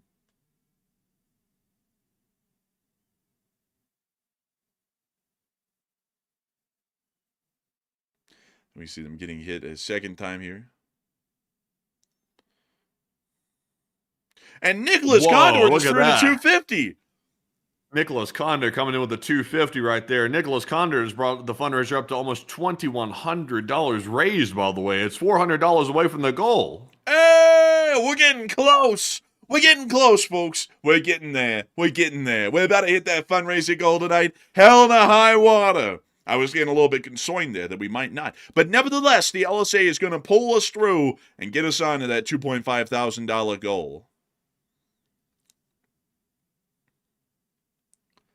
That number is going higher and higher. Every time I'm seeing it, I'm saying it's going so high, this number. These numbers have never been better. These are fantastic polls. It really is. Meanwhile, we also get to see the road to the town of Konstantinivka today. Pictures were taken showing the carnage of the anti-drone nets, the Ukrainian soldiers walking in and out of the town, some of the destroyed armored personnel carriers of the Russian Federation that litter some of the outer flanks, and also the anti-drone net covered roads that the Ukrainian armed forces continue to move in and out of the city through. We also were able to see that near to the front line today, according to Sursky, who is the commander of the Ukrainian armed forces, he stated that Russia is in intensified offensive actions along the entire line of combat contact, according to Syrskyi, showing that the Russians are trying to elevate their combat activities to achieve some sort of frontline war goals, but we know that they will not be able to achieve these, as they have not been able to achieve them over the entirety of the war so far, much less now. We've also been able to see that down on the Pokrovsk front, the Ukrainian 14th Brigade was also taking out Russian forces within this area as a part of the 1st Azov Corps. You can see here that the Ukrainians give no mercy. Oh, it's a green mouse. You see that green mouse bobbing along the screen? Did you see that? It was green, boy. I actually saw it a little bit. Oh, wow. Oh, wow. Oh, wow. Oh, no. Oh, my. Opa! Oh, that guy just tripped and fell for no reason. Man, really? Man, they're tripping and falling for no reason. Man, he tripping, blood. But that's the end of that clip, and it does appear that there was some pretty decent losses seen today by the 14th Brigade. We also were able to see that the Ukrainian armed forces were also targeting and shooting down enemy drones. Oh, and they had rap music, so we'll have to mute that. But there went one of them. Here goes the second one of them. Now, tell me the Ukrainians aren't marksmen. Whoa. Whoa. He's going to do it again? No way. Come on. Oh, he's going to do it again. You doubt him. What the hell? Look at these people. This is too much. Man, this is why the Russians don't have clips like the Ukrainians have of their FPV drones hitting the Ukrainians. The Ukrainians damn no-scope these things from about 500 meters. like they don't even let them get close. This should be illegal to be this good at aiming. Man, honestly, man, going up against Ukrainian infantry just because of their marksmanship skills would be scary. I mean, there's literally no such thing as, quick, run across the street from left to right as fast as you can. They won't be able to hit you. It's like, yeah, they would be able to hit you. The Ukrainians are good enough at that at this point. We also get to see that a Russian filmed the town of Kurakove today, which is several miles behind the lines now, and showed what it looks like. It doesn't look good, and I can tell you, unfortunately. The city of Kurakove was actually a major battlefield for years on the Donetsk front, and it certainly does show, even still, only a year after it was taken by the Russian armed forces. A year later, the Russians are only about 5 miles further west down the road, so they were able to average about a mile every 3 months or so.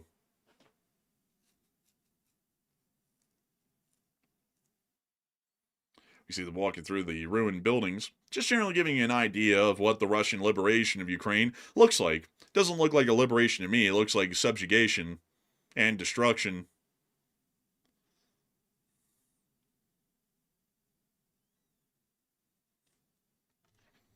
See them continuing to drive around.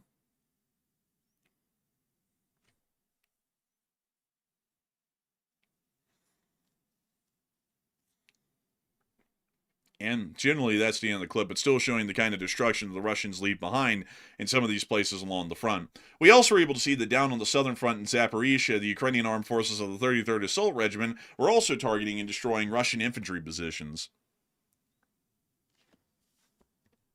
And there was a couple of Russians that this Ukrainian recon drone has spotted, and here not long after, the Ukrainians will then send in their FPV drone to be able to finish up the job that the recon drone started.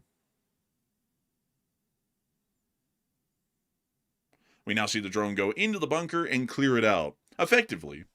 We now see this FPV drone finding a Russian in the open trench, trying to make a run for it back to safety, but it doesn't appear that he was able to do that in time. Rather unfortunate. We've also seen the Russians getting hit in their bunkers as well along the trench works. Quite a lot. I mean, endlessly, as a matter of fact. Oh, wow. That was like a freaking flashbang that went off with that. That was like, it lit up the whole valley. Man, it lit up the valley. Oh, heavens. Oh, look, that guy tried to throw a log. Oh. That didn't work too well. Oh, that was a double tap. No. Oh, hit him with a drone strike. Man, it's like, damn. But we also were able like a beaver hut. Bober curva, man. Oh, damn.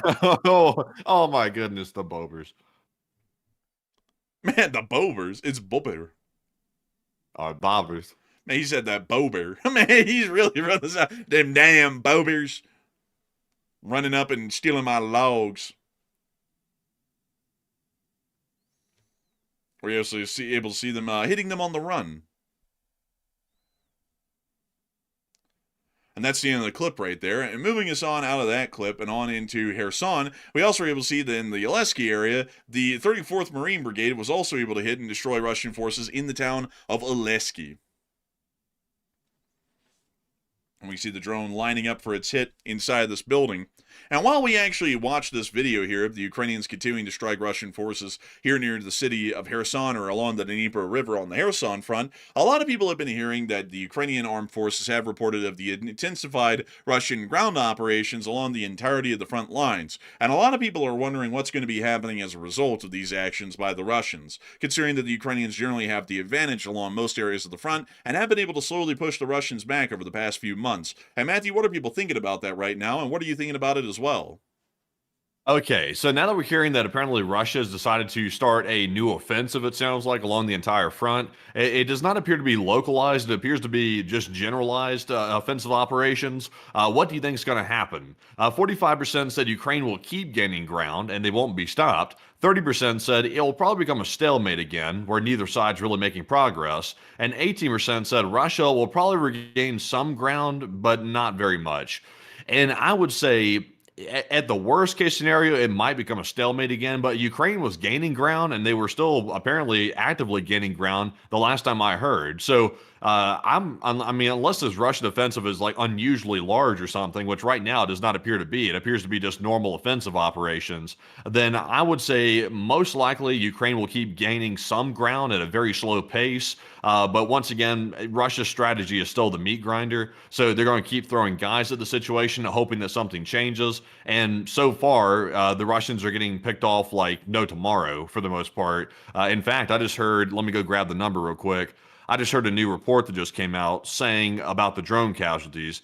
The Finnish reports, the intelligence reports coming out of Finland, are saying that over the past 4 months, Ukraine has killed or wounded 30 to 35,000 Russian soldiers per month, with 95% of those casualties being via drones, at a ratio of 1 Ukrainian to 5 Russians deceased on the front lines. So, I mean, at ratios like that, you really can't win an offensive operation, and you can see that Russia's not doing a very solid job, to say the least. But Enforcer, what say you? I would have to say that the Ukrainians are going to keep gaining ground. This is most likely pressure from the top of the Russian Ministry of Defense to try and achieve some sort of war goals or objectives by the end of this year. But we've generally seen that that's proven to be next to impossible for their visualized, well, not really visualized, but their idealized war goals to be achieved visually on the battlefield. So I would say that they're probably not going to be able to do much of anything to achieve their own war objectives. And not only that, the Ukrainians have been able to conduct successful counteroffensives so far along most of the front over the course of the past few months,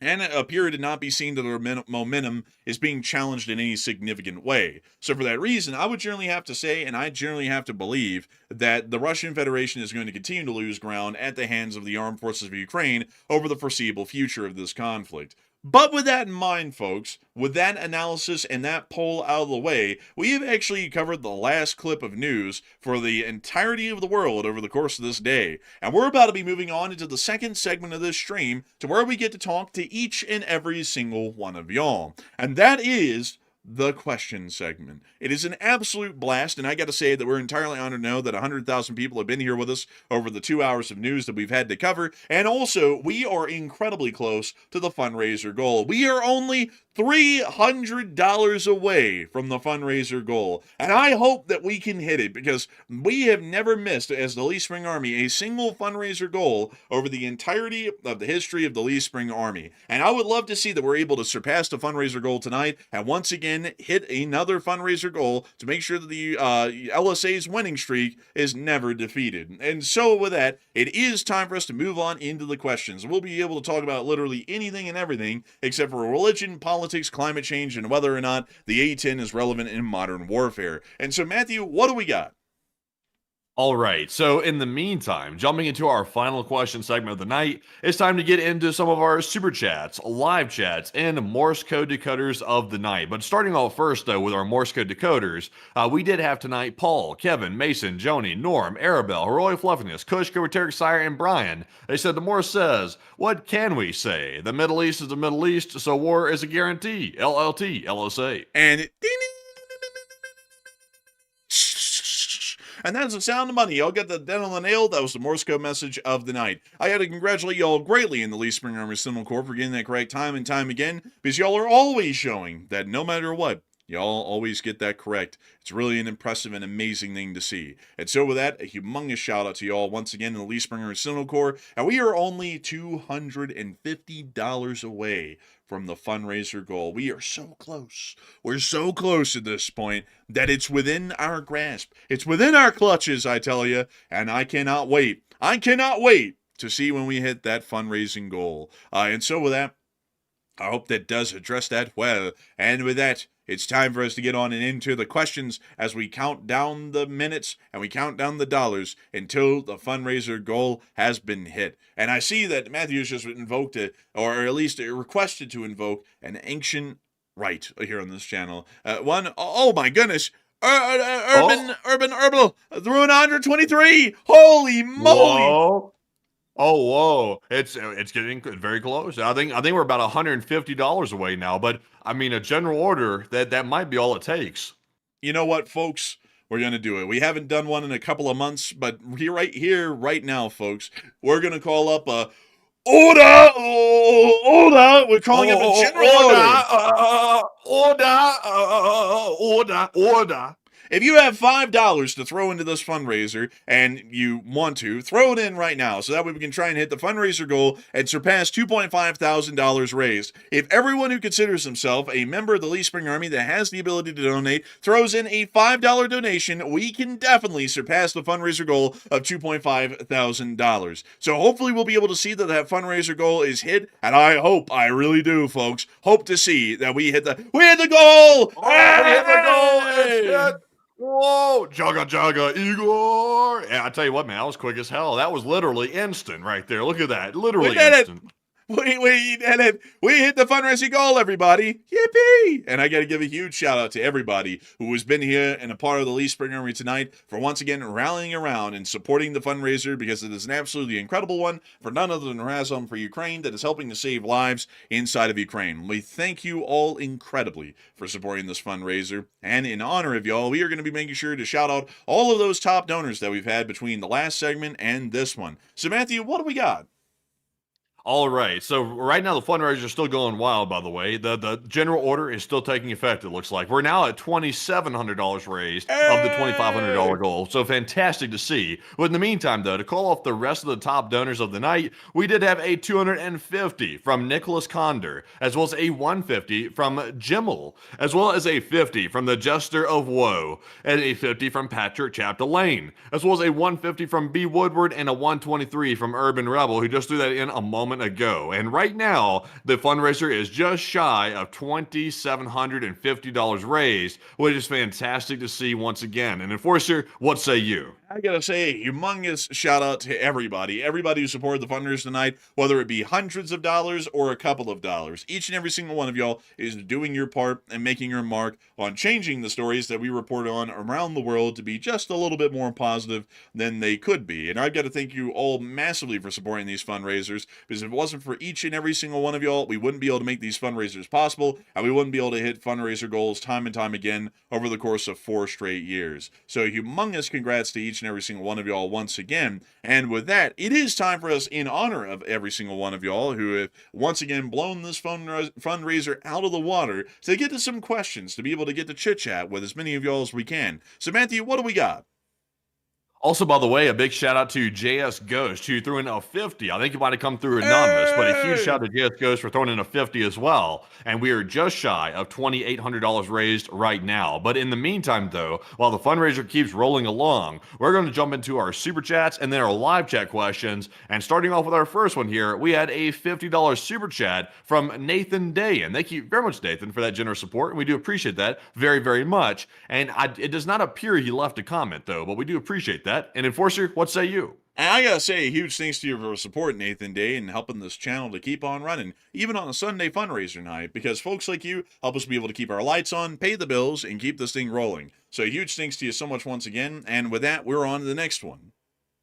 We also have a $50 support from Fred Vreeman, and thank you, Fred, as well, for the super chat support. He said, the president is talking about the oil field wells collapsing internally if production stops, and basically the wells go unpressured and they collapse and cannot be restarted. And don't worry, we have plenty of unproduced oil and gas in Alaska and Canada.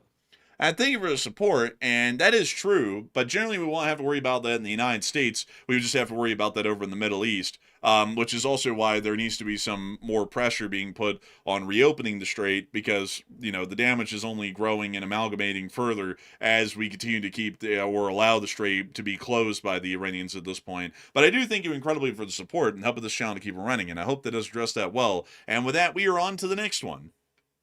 Also, another big shout out to Urban Rebel, who just threw in a $60 support to the fundraiser. And now we are getting close to almost 3,000 raised as of right now. So very good work once again. But moving into our next super chat question, this one's going to go to Ross Nib. And Ross said, and now for Somali pirates. And really, guys, suspension of disbelief is maxing out these days. It really is. I mean, the situations in the world couldn't get more outlandish if you wanted them to be, and yet they keep upping themselves each and every day. It's absolutely crazy, really. It's insane. But I do have to say, a humongous thanks to you so much once again for that support, Ross, and helping this channel to keep on running. And with that, we are on to the next one. And we also have here a super chat from Erland, who put in a 10 and said, unpopular opinion, Iran sea mines and shrouded truck missile launchers, as an example, were always going to toll booth the Hormuz whenever they got nukes. Terrible military operation execution, though. But here's the thing, though. The war getting started, though, the U.S. knew for decades that the Hormuz Strait was going to be a choke point in an eventual war with Iran. They knew that, and I would agree with you. It was a bad execution. In fact, there was pretty much zero execution in the Strait of Hormuz. They were pretty much completely focused on attacking land-based Iran military targets, and they completely neglected to keep the Hormuz Strait open, which is a massive oversight. It's so atrocious of an oversight. It really makes you question things. But Enforcer, what say you? Well, I'd have to say that generally that could be the case, but the thing is that there could have been a lot better planning involved in this. I cannot overstate enough how bad the planning was going into this war.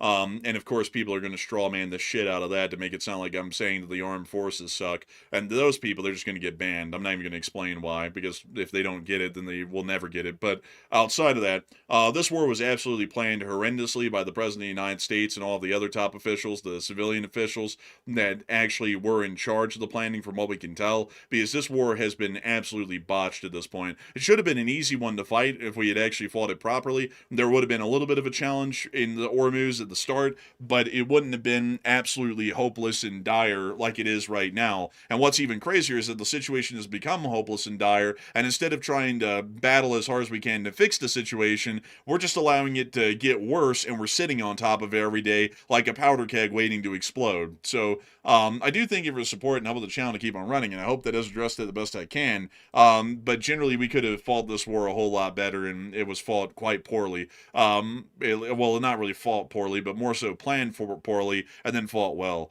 So with that, I hope that is addressed well. And a huge shout out to none other than Hal Rose. I know it's Hal Rose because he threw in a $333 anonymous donation to the fundraiser. A humongous thanks to you. That is huge. Huge, I tell you, huge. And it's wonderful to know that we are now to $3,100 raised on the fundraiser. Absolutely incredible. And so with that, I hope that does address that incredibly well, both the super chat and the humongous donation to the fundraiser. And with that, we are on to the next one. Also, get this. Apparently, here's some breaking news coming out. Apparently, North Korea has just signed a 5-year military agreement with Russia. As apparently, it looks like North Korea is committing more resources to help Russia fight the war against Ukraine. It looks like Moscow is saying that they're placing cooperation on stable, long-term footing with the agreement running with Kim Jong-un until 2031 to try to combat the West. So there you go, a brand new agreement being reached between North Korea and Russia, strengthening their ties. And also, by the way, there's a picture out of apparently Kim Jong-un looking rather rotund here in this chair, meeting with, is that Shoigu? No, that's the banker dude that became the Minister of Defense, apparently. Okay. Kind of look like Shoigu from the side profile right there, but I guess it's not. But yeah, there they are meeting with the Russians right there in this room. Looks like let's see here. They got the Workers' Party of Korea flag over there. They got the North Korean flag. Is that Kim Jong Il back there in the painting? No, that would be Kim Il Sung right there. Oh, Kim Il Sung back there. It looks like he's in a law library. Yeah, wow. So interesting. So a brand new agreement. They have the clock. They also have all of the elementary school telephones right here in a line on the desk, about 4 of them. Also, notice how everyone has their feet. Like, everybody's imitating this dumb thing that Kim Jong-un's doing with his feet. I don't know what that is. Yeah, I don't know what that is either. I think they just call that the crisscross. Also, speaking of rotundness, this guy's got some rotundness right here. I mean, whoa, look at that boiler. Man, these guys' jackets are about to rip. Like, yeah, look how much tension's on their jackets. Like, this the Russian dude over here is like about to like bust at the seams. Kim Jong Un over here has got like Kim Jong Un over here has literally got it wrapped around his gut. Like, shoot, man, these people here, like, you can't accuse them of being hungry. Man, honestly, man. Well, I mean, actually, I take it back. I take it back. You can. I'm sure they are hungry nonetheless. They're probably still hungry. That's probably how they got this way. Man, honestly, man, I wonder when the Russians came in the room, like, to show their respect to Kim, I wonder if they said, it is a wonder to meet you, your fatness. And then they all sat down and started the talks. As you can see, they're taking photos where we're nice and slim. Now we know what he was talking about when he said that, because here's an angle here where you can see just how unslim Kim Jong-un actually is, and it does no favors. So now I know what the president of the United States was talking about when he made that comment about we want to look nice and slim in the pictures. They should. This photographer here, I don't know if this was the Russian photographer or the North Korean photographer, but I have a feeling that Kim Jong-un sees us, he might not be happy.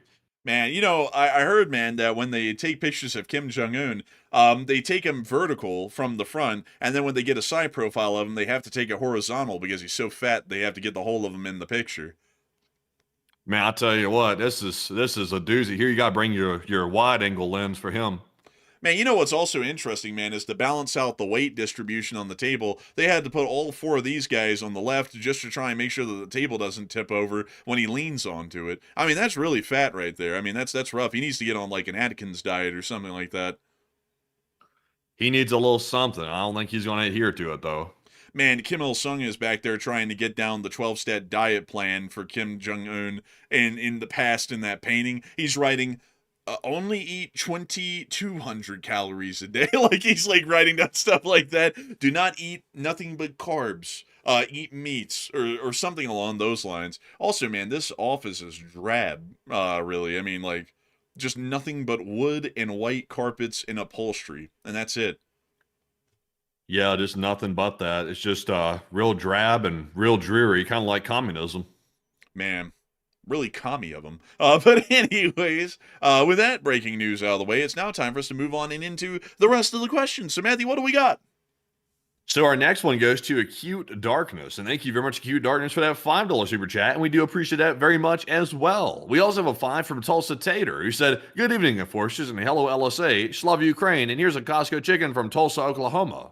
And a big shout out for a Costco chicken from Tulsa, Oklahoma. A humongous thanks to you for the support and helping this channel to keep on running, because if it wasn't for folks like you, we wouldn't be able to make this thing possible, and we wouldn't be able to keep it running. So big thanks to you so much once again, and with that, we are on to the next one.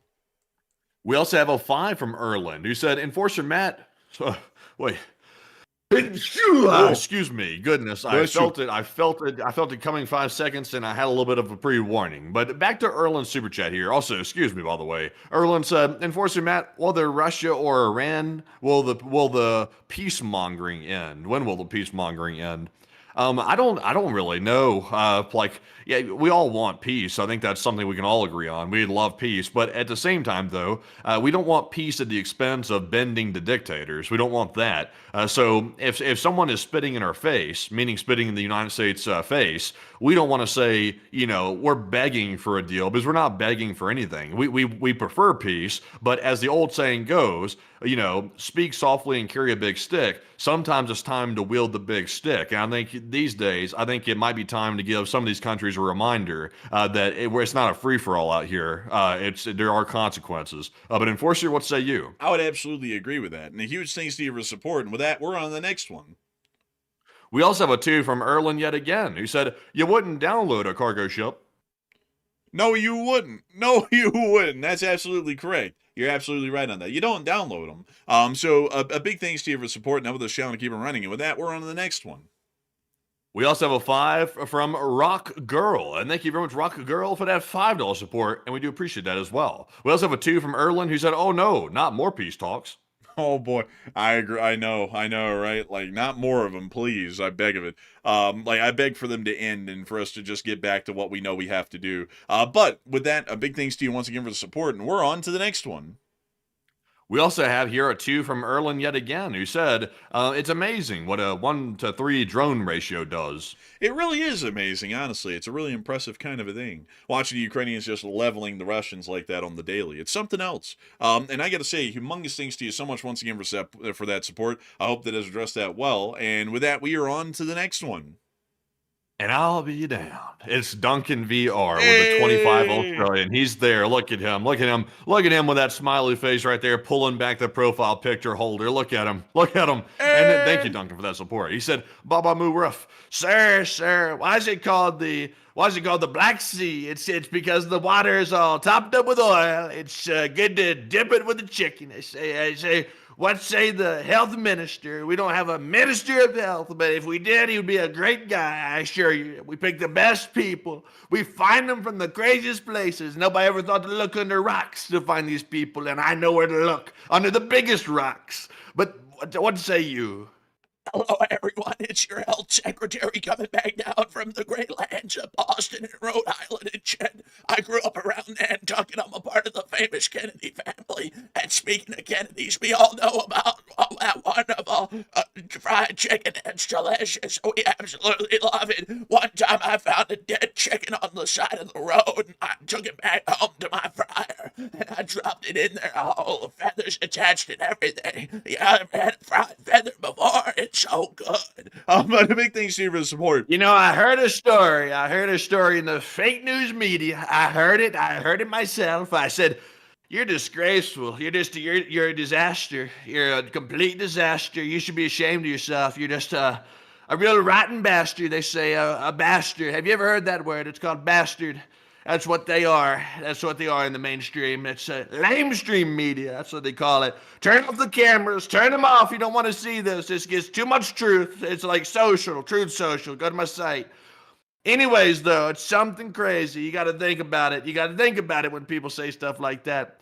I got so deep into the impersonation, I forgot where the hell I was going. I don't know what the hell I'm talking about. I said, sir, I feel like I got a brain worm, sir. I'm not sure where I was going with this. It feels like the onset of dementia. It feels like it could be frontal lobe, possibly. The lobe isn't lobing, they say. But anyways, Enforcer, where do you want to go with that? I gotta be honest with you all.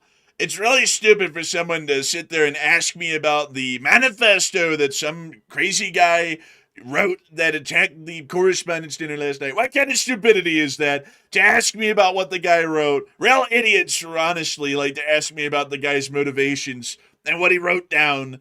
Like, you know, that was basically like a slam dunk. You could have taken that one and easily said, oh, crazy people are like that out there. I don't know what type of ideas they're getting, but I'm not that kind of a person. Instead, it's best to attack the reporter because nothing makes you look better than completely deflecting from the allegations in the manifesto and attacking the reporter and really not even addressing if any of that is false or not. But, something else. Honestly, though, to be just straight up with y'all, how seriously can you take it when the first thing that I do when I go away from the correspondence dinner is immediately talk about the ballroom? I don't even really check to see if anyone's all right or if anyone's hurt. We just go straight to the ballroom. It's really something. But anyways, enough of that. And I saw someone say, some people are saying that we're working for ratings. Fake news. The ratings are always high on this show, always the highest. We're always in the top 10, without a doubt, maybe even number 1, some people have said. A lot of people from YouTube, they call us up on our cell phones and they go, Sir, we've never seen a live stream like yours go this well for this long. Nobody's ever seen it in the history of YouTube, the history of written media since the time of the cavemen.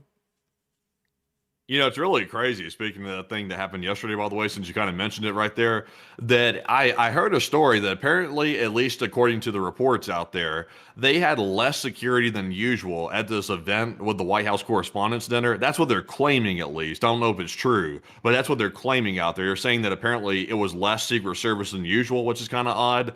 Also, the dude stormed the front of the thing, the front of the area with the metal detectors to get in there. And he was obviously, apparently, the dude was allegedly taking shots at people. Like he apparently popped somebody in the vest. And instead of the law enforcement, carrying out their training, which is usually to neutralize the threat, usually with firearms, they ended up capturing the guy instead, which is a little bit strange. And then once the whole thing was over, it was not necessarily a focus on the investigation. It was a focus on the ballroom after all that stuff was over. Just a very strange sequence of events after that, the whole thing went down. Yeah, and also, folks, it makes it really hard to sit there and even say, damn, I hope everyone's all right. Because literally the first thing that came out of anyone's mouth, instead of, I hope everyone's okay back there, I was rushed out by the Secret Service, so I didn't really get to check on anyone. The first thing out of anyone's mouth is, boy, about that ballroom. It's like, it's like, what the hell was this? Some sort of an ad for the ballroom? Was this like a publicity stunt or something for that? It's like, I don't even get it. And I see some people saying, oh, I get the ballroom now. I don't. I just got to say, I don't get it. It throws off the symmetry of the building. It wouldn't have been held in the ballroom anyway, though. I mean, a good viewer pointed it out earlier today that the event was not a White House event. It was a private event by a private organization that's associated with the press. So they wouldn't have held it in the White House ballroom, even if they had it. They wouldn't have held it there. It was not a government event. Yeah, that's true. I mean, that still would have been held outside of the place. And then also on top of that, it's like, don't y'all think that's a little bit too opulent, like a ballroom for a federal servant's house? Like, that's what they are. They're a government servant, basically. The president is, and Congress members. I'm not really a big fan of taking any building for that matter and then turning it into some sort of opulent little luxurious deal. Like, the executive mansion is already luxurious enough, in my opinion, for it to be a civil servant's position just at a higher up level. I don't really like the idea of then taking it and aggrandizing it by building a 90,000 square foot ballroom. If a billionaire wants to do that, it's a free country, they can. But I just don't really like the concept of, the elected leader of the United States of America, basically, from this point on, after that thing's built, having some giant opulent ballroom like they're a damn czar of Russia or like the royal family of the United Kingdom or something. That's not really an American sort of a look. Yeah, yeah. I mean, I would agree. It's just, I think at one point, though, I think he had offered to fund it with his own funds at one point, if I'm not mistaken. I can't remember, though. I don't know if that was a rumor or that was actual fact. I think that it's being funded by some sort of a private group from what I've heard or something. Even still, it's like, that's not a good look. It's like what are we going to do next? Elect someone like Jeff Bezos and let him build the damn Taj Mahal or something on the grounds of the White House because, it was only built with private funds. It's like, I don't really like the concept of that. And I see a lot of people. Also, by the way, what was the whole business that he's talking about? There's that lawsuit out there or whatever that he keeps mentioning over and over. Let me get down to the post right here. He said, the ridiculous ballroom lawsuit brought by some woman walking her dog needs to be dropped. What is that about? Like, I keep hearing people talk about this, like some woman walking the dog or something like that. Apparently, brought a lawsuit against somebody. I've never really heard the circumstances of the lawsuit that led to the whole injunction thing and the whole stopping of the building of it and stuff like that. It's like I'm like, what happened with the dog? I don't know. I don't know. I see some people saying it's just a ballroom. I don't think y'all get it, folks. Like, look at the White House and think about it for a minute. The historic East Wing and West Wing, what were they built for? They weren't built for anything opulent. The East Wing was built as a place for administrative staff because the executive staff was growing and they needed somewhere to put them in the White House because that's the executive mansion. So they built that wing. Then over here, they built this wing for press meetings in the press room and also the Oval Office as well, and a couple of more staff offices. So every single extension that's been made to the original executive mansion, which just serves as the official residence of the president, which is a civil servant, every single extension has been a utilitarian extension for business only.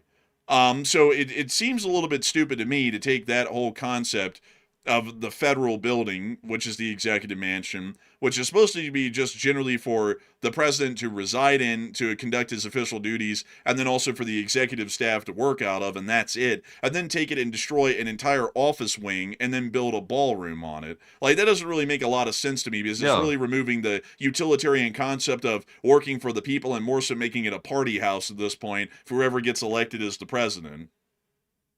Yeah, and also, by the way, was it the East Wing that got demolished Yeah. when they were trying to build this thing? That was a part of. What's weird about that is there was already an underground bunker under the East Wing. It's known as the POEC, which basically is fancy term for the Presidential Operations Center. It was already down there, and it was already like bomb proof. It was a bunker basically beneath the East Wing, and it's been around since Franklin D. Roosevelt was the president. So this whole argument about needing the top secret bunker and all this other stuff is like, well, there was already a bunker there. It's like, this new one is just apparently a more opulent one from the sounds of it. Yeah, and it's like, what's the point of that? It's like there really isn't a point. The whole thing is that it's building a ballroom, and as far as my philosophy goes, maybe some of y'all gargle government officials, you know what, and y'all don't really think this way. But my sort of a concept is that F the government officials, they're there to do a job, they're civil servants, so they need to be in the most austere conditions available. And I don't care whether it's private funds or tax funds. They're there to do a job and that's it. They're not there to go have a little ball, and they're not there to go to Camp David every weekend or to go golfing. That's stupid. Like, they're there to do a job, and that's the only sort of architecture that should exist, is to get the job done, and that's it. Like, I would think it would be absolutely stupid, folks, if we move on from this and go, hey everybody, all of the major companies in America banded together to buy 5 private jets for all the Congress members to fly out in and out of Washington D.C. with, and we also built them this giant estate and resort deal off in Colorado for them to all go hang out at. And because it's done with private funds, it's fine. It's like, don't y'all see how stupid that starts getting? Like, basically everybody can come in now with private funds and just start making the whole entire government a playpen instead of what it's supposed to be, which is a whole bunch of office centers to get work done for the public. Like, it's the absolute stupidity of it. I cannot even begin to say the stupidity of it. Like, if this was a concept, folks, don't you think a founding father of one of ours somewhere would have gone, you know what, we need a water park in the National Mall when we're building Washington D.C. Don't y'all think they would have come up with something like that? Like, when the founding fathers designed the White House, y'all know what they said? They didn't even have an East Wing and a West Wing to it, because they had this whole idea of this giant palace for the executive mansion, and then they said, you know what, that's pretty expensive, and also it's kind of defeating the whole concept of the office being a humble office of a civil servant to serve the people. So we're just going to build the small part, the very minimal part that we need to build, and then we're not going to include anything else. And now we're basically throwing all that out of the window.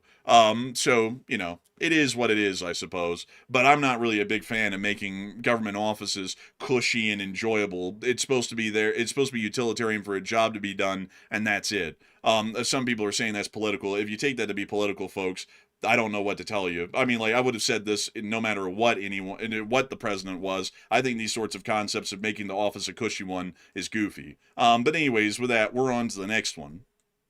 And we also have a fine from Erlin. And thank you, Erlin, as well, for that $5 super chat. He said, I meant that Ukraine had 30% more drones, which has an amazing effect still. This makes me wonder what Ukraine could do with the $90 billion loan.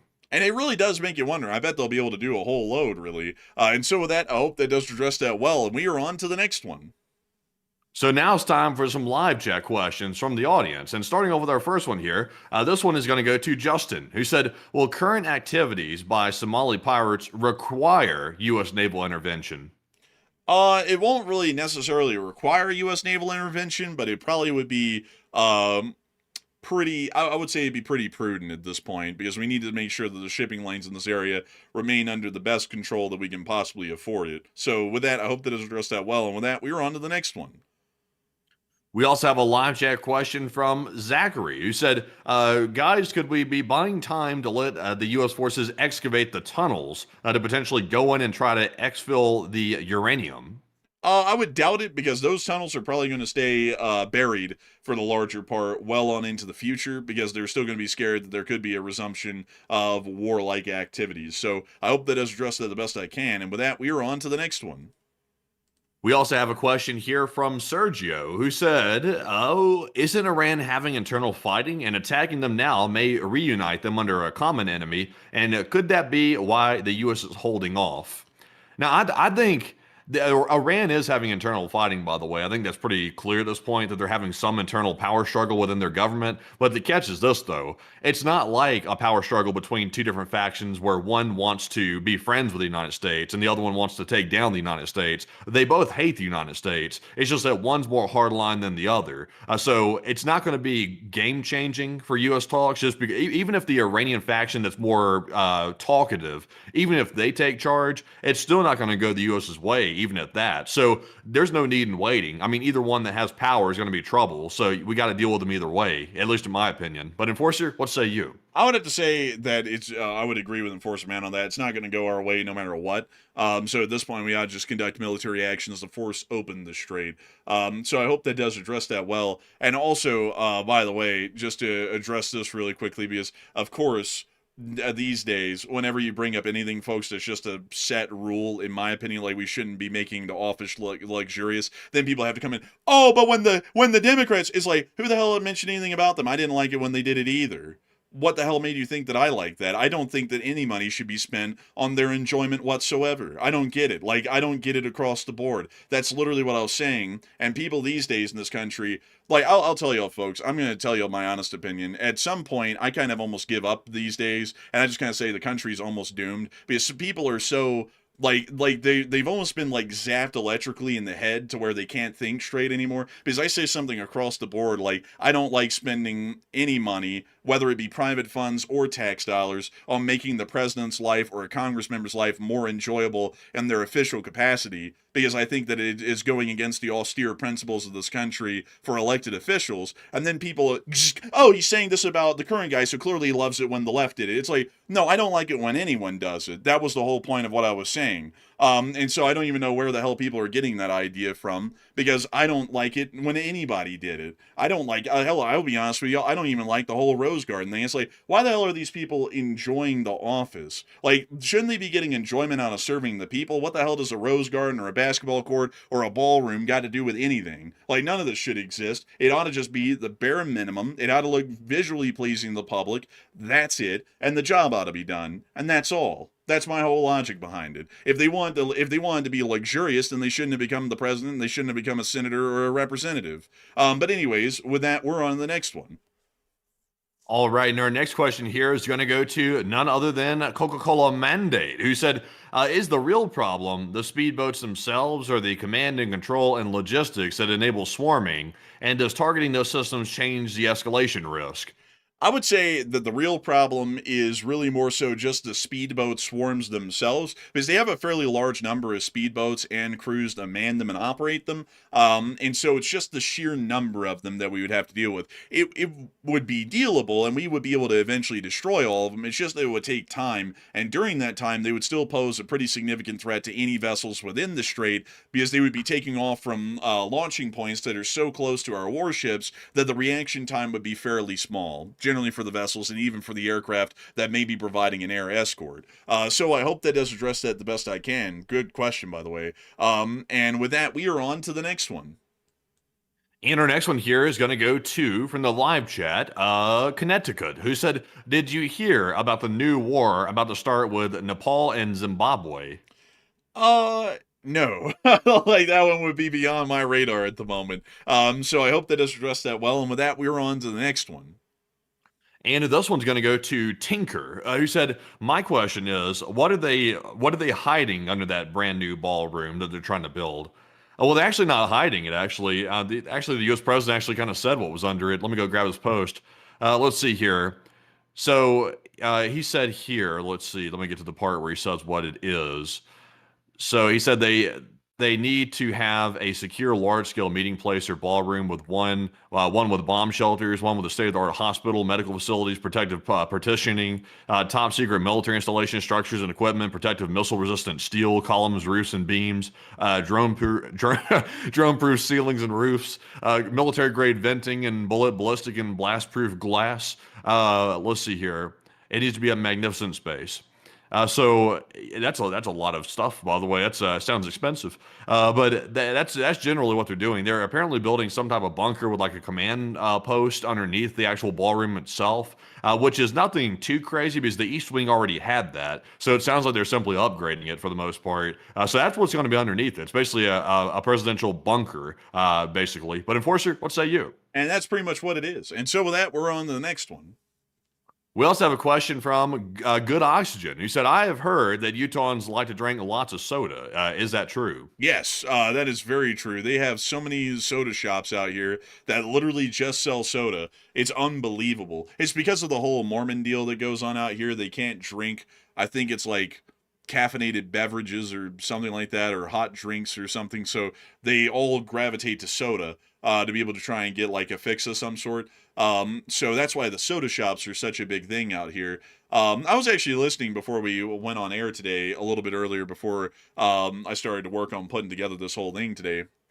I actually listened to a documentary of the early like Mormon church deal and them coming out here, and I was like, that's interesting. Because weirdly enough, their actual city plan still exists kind of downtown. Salt Lake City has changed a lot since then, and there's really not a lot of Mormons in Salt Lake City anymore. Like they all kind of hang out around the little temple square and stuff, but they don't really do a lot more in the city than that. They all hop on, I think, the front runner right when they get done at the office building they have downtown, and then they all go back down to Provo.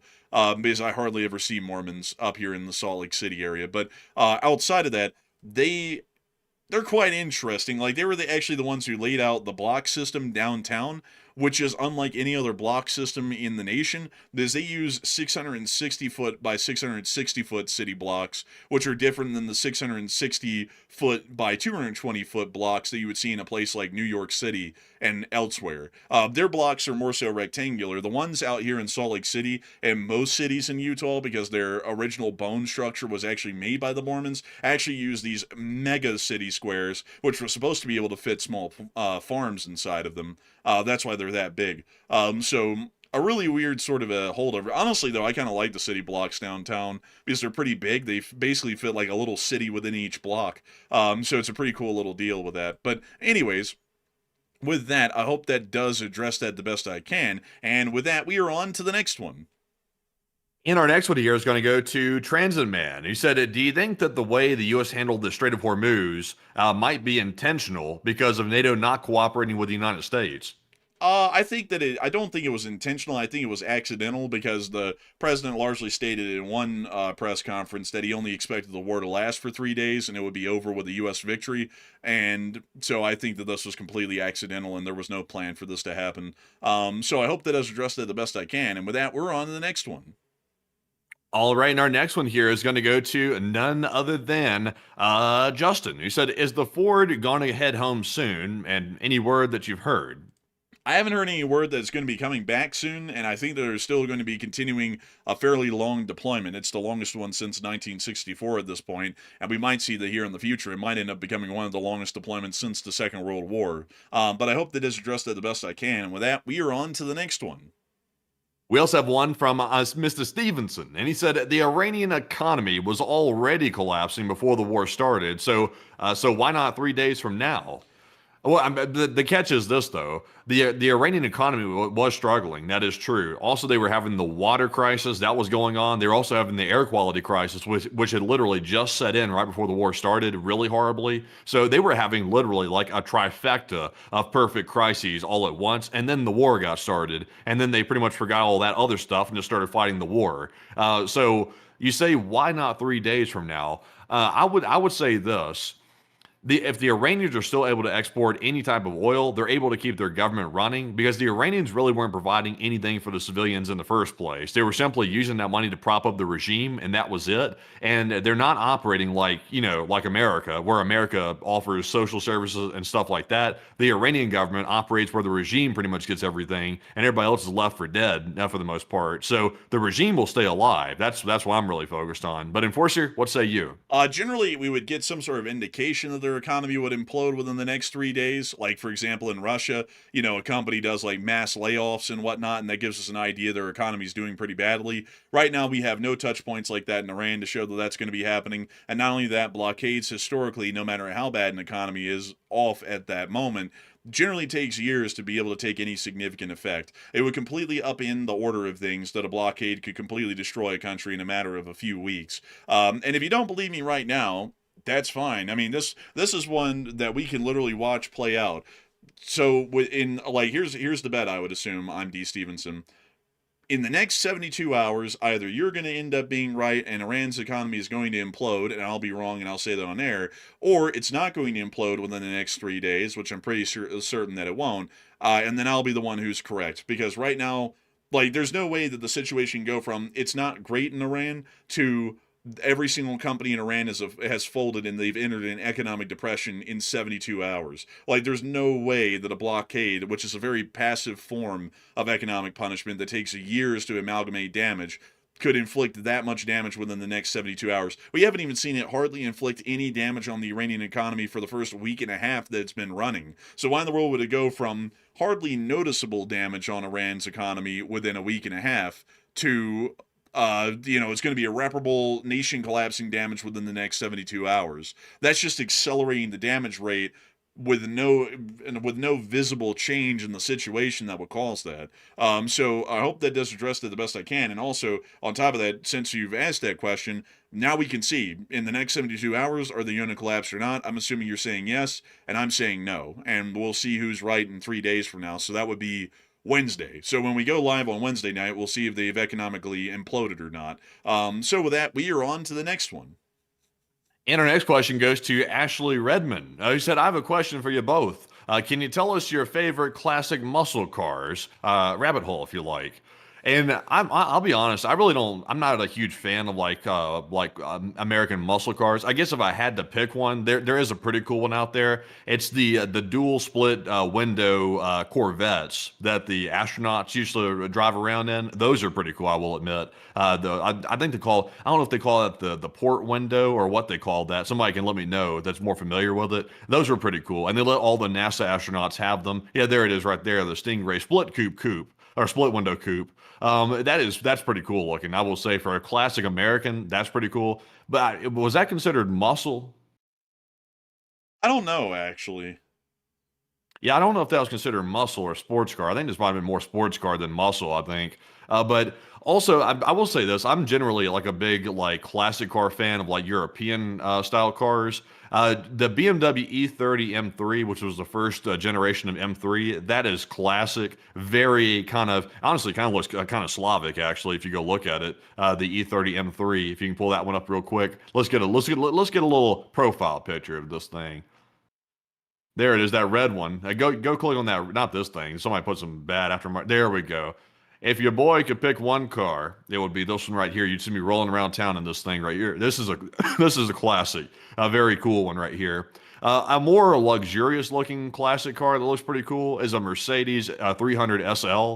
That's pure class, but it's not really my style. But I will say it's very classy looking. So pull that one up just real quick. That's my last one I'm going to look at here. Mercedes 300 SL. Let's get a look at this one. This is the more classic car. There we go. That's class right there. I mean, it doesn't get any more class than that. But it's not really my style personally, but it's pretty cool for what it is. But that's my favorite. It's pretty cool looking. I would say that if I had to pick an American muscle car, it'd probably be like a 1963 or a 1960. Actually, it'd be this one right here. These Mustangs, the very old ones, looked pretty cool in my opinion. Or I would go with the very first generation Corvette. Which I don't know if that's a muscle car or not, but I really like these. I always thought these looked really cool. Yeah, those are pretty neat right there. I like that Corvette with a split window on it. I like that one better. That one's pretty cool too. The Corvette generally has always been a pretty good looking car up until the last iteration of it, and then the current iteration of it is okay, but I feel like it's almost becoming a rip-off Lamborghini at this point, and it's kind of losing its own uniqueness. It's what is that modern one called, Matthew? The newest one that they have? That's the Corvette. Geez, I forgot the name of it. Just punch in the new Corvette and you'll see it. I forgot the actual generation model name of it. Yeah, that it's starting to look to me Oh kind of yeah. like a rip-off Lamborghini. Dang, that's a 1,100 horsepower. Whoa, whoa, whoa, whoa! It says 1,000 horsepower. What the hell does that say? It says 800 horsepower ZR1, 1,000 horsepower Zora could take the C8 Corvette to new heights. So it's a comma there. So Damn. it's a new thing. Well, most people that drive Corvettes don't need 1,000 horsepower. Like, no offense, but I tell you what, 1,000 horsepower, it's a lot. Let's see here. You know, there's one group of car drivers out there. I'm gonna have to say it. Mustang The drivers. Mustang drivers. The Mustang drivers. My goodness, I've never really seen anything quite like a Mustang driver. I've seen more Mustangs in ditches than any other variant of car in my life. Man, honestly, man, the Mustang drivers are pretty rough. Like they're not good at all at the driving side of things. And damn, these things are expensive. $150,000 These things have a really crazy V8. for $150,000. Yeah, but I mean, bro, to get like 1,000 horsepower V8, I mean, there's some engineering that went into that. Yeah, but I mean, at that point, it's like, why not just get a Porsche? I mean, that's the same price, almost like a GT3. Oh, Porsche didn't have 1,000. Oh, hell no. Porsche doesn't have 1,000 horsepower. That's a totally different class of car. This here is like, if you want something that's really going to be exciting, like the Corvette, Porsches are more about cornering. It's a more true sports car. Yeah, this is a more true sports car, more like a track car is what this is right here. That Corvette's a track. You can track it, obviously, but it's more about like the raw power behind it, more muscle-like. Yeah, I mean, I would just get a Corvette. I would get a Porsche at that point over the Corvette, and also like it's starting to look a lot like a Lamborghini or a Ferrari at this point. And I just feel like at this point it's becoming so molded in with all the other cars of that class. It's like it doesn't really seem unique anymore. Like Corvettes always had like this unique look to them until now, and then this thing's kind of looking like every other car almost. Well, it kind of has to look like that though, because they made it mid-engine. It used to be front engine, so it had a little bit of a different look to it when it was front engine. But now it's mid-engine. They kind of have to design it where it looks like the Lambo a little bit because it has to be able to have the engine in the rear. But you know, folks, my favorite car in the whole world. Let me go get it for y'all. Let's see. Here we go. Oh wait, hang on. Let me go get this here really quick. Here we are. It is. Let me see if I can find it here. Here we go. The Duesenberg, right there. Bruh. I'm I'm not sure if this would be my favorite car. I'm being sarcastic, by the Oh way. my God. Okay. Man, I'll tell you what, this right here is giving me some very bad vibes off of this car right here. I'm not liking this. What do you mean? This looks like something that that boy was riding around in back in the day that wasn't Dude, so this great. is the mobster car, man. This is like what Al Capone rode around in. He rode in a Duesenberg. Apparently, it's a common thread. Apparently, it's a villain's car. Okay, that one ain't beating the allegations. That literally looks like Geschlechtman's car right here. Like, this is Mustache Man's literal car right there. But I mean, I'm not, man, you know what this thing, like, this is actually the car, by the way, Matthew, if you remember those old cartoons we used to watch on, like, a Cartoon Network, where, like, it would be, like, that 1930s cartoon, and the rich person would pull up to the, like, party or whatever, and the hood would be, like, coming through the screen for, like, 10 seconds before you actually saw, like, the cab and the driver. This is what that is, like, that meme is inspired off of, because the hood on this thing is so damn long. Yeah, really. That's a doozy right here. This was just straight up trying to flex on him. I mean, honestly though, they do look pretty cool. I mean, they are pretty neat looking. But would I want one? No. Everybody says it's from that cartoon with Cruella Devil in it. Cruella Deville, man. You like devil. It's Cruella Devil. Man, we're from the South. Like, but Wamba said Cruella Devil. I thought that was what it was said like. But it has an E at the end of it, so it's Deville, because it's a French, like, pronunciation kind of a rule going with it. So but it's it meant devil, though. Well, yeah, but it's still Deville. That's how you say it. Like you don't call Vladimir Putin the demon incarnate. Like it's his actual name. It's like it means that, but you don't say it. You know. Also, by the way, Matthew, there is a gun in GTA called the Gusenberg Sweeper. By the way. Yes, I do have that one. It's actually a Tommy gun, model 1928, I believe, if being specific. But weirdly enough, it doesn't have the front hand grip, like the pistol grip to it. It just has the almost like M1 Thompson wood stock to it. Kind of a little bizarre, honestly. I feel like it looks more classic if it has like that front little hand grip to it. But weirdly enough, they didn't add that in GTA. But outside of that, though, let me think of another car, another meme car from back in the day. Oh, let me think. Have you ever seen a 1908 Cadillac? No, I haven't seen that. Woo-hoo. These things look like garbage. Like, these things are ugly. Look at that. Man, those are honestly hideous right there. Now here's the one last question about the cars. If you had to pick a car that sounded the best, what car would you pick? And this right here, this one question separates people that are car people from people that are not car people. With this one answer, there's a clear answer to this question. Which is the car that has the best sound to it? Don't tell me you're picking those. Dude, you've heard this thing before. There's no sound to this, man. It's raw manifold. You can literally see the flames coming straight out the manifold. That's what makes it sick, dude. This thing is literally just a giant engine on wheels. Oh my god. I mean, I guess I wouldn't call that sounding that good. I wouldn't be honest with you. This right here sounds like hell. This is straight pipe hell. I mean, it's not even a straight pipe on it. It's literally straight out the it's straight out the cylinder. What are you kidding? That's Look what at that. makes It's it cool. literally spitting, bro. It's literally like spitting like flames. Like, is it straight out of the cylinders? Dude, this is the most jank ass thing, and it has the coolest sound. Mike Southworth. We have a car guy in the chat. Mike Southworth said the answer.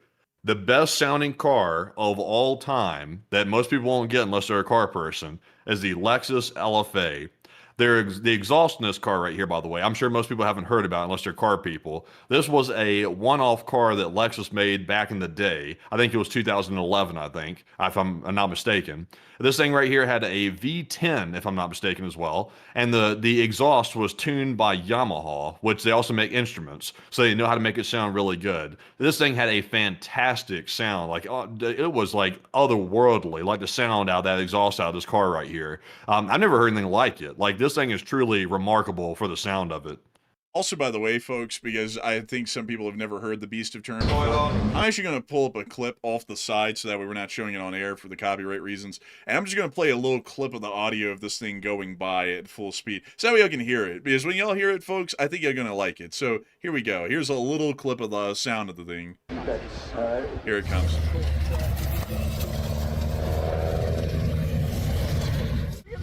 I mean, that thing sounds sick. I mean, like, it's like growling around every corner. It's really cool. It is pretty cool. Outside of that, though, like outside of the Lexus LFA, by the way, if I had to pick a second and third best sounding vehicle, I would say the Ferrari V12 in their front engine Ferrari sounds pretty good. And also the Lamborghini Aventador V12 sounded pretty good as well. But all Lamborghinis kind of sound the same. Like all their V12 motors, I think it is the same motor in all their like bigger ones. I think it's the same one. Those are fantastic. Like that, the Lamborghinis are impressive because they actually shake the ground. Like they have like a pretty loud exhaust on it. They actually like shake the ground when they take off, which is pretty cool. But overall though, like for pure sound, I would say the LFA is a huge winner on that. Okay, you want to see something that's absolutely atrocious? Have you ever heard of Brutus? Yes, I have actually. I saw James May do this one. That thing is mental. They actually took, I believe it is a Merlin engine out of a Lancaster bomber, and they rigged it up to run a car, and this is what they came up with. And I'm not going to lie, this thing is absolutely insane. Like, the amount of power that a Merlin engine, a Merlin V12 produces is actually pretty high. So, a really mental sort of a thing to make. Yeah, it's very mental. If I'm not mistaken, in the Top Gear episode where they were like testing this thing out right here, it was like spewing like hot oil and stuff. Yeah. This thing was a menace. Yeah, because because the engine runs as a total loss system. Like as far as like the oil system works, so the oil just bleeds out of the engine, and on a like let me go pull up an Avro Lancaster for everyone because you'll be able to see it on them, like what we're talking about here. Let me go get a picture of one that was in service. So you'll be able, oh, here we go. So you can actually see right there, you see those white streaks coming from the engine nacelles over the wings? That's all the oil coming out of the exhausts of the Merlin engines. So when that thing's running, it's just literally spewing oil out the whole time, burning hot oil just out of the sides. So that's why the oil was getting all over them from that thing, is because that's how the engine's designed to work. Man, that's crazy, honestly. I just my one requirement for like dream cars or any vehicle like motorcycles, cars, etc., is if it sounds good and also if it rumbles the ground. I'm like a big fan of like the cars and the engines that can rumble the ground. That's pretty impressive to me. You can actually feel it in your feet. Let me see here. Let me think of something that would have done that. Let me think here. I can't think of anything. I'm not My really... old motorcycle used to do that. I put a straight pipe on it, so it would literally spit flames out the back of it. And also, it was so loud when it did that. It would backfire too, but it was intentional though. Like, you kind of put a little bit of fuel into the pipe and stuff like that, and it would ignite it when you let off the gas.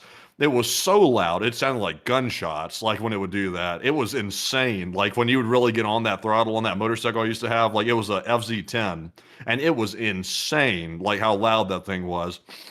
If it was anywhere else other than Alabama, I think I'd have probably gotten arrested. Let's see, speed record. Let's see, let's see, hold up.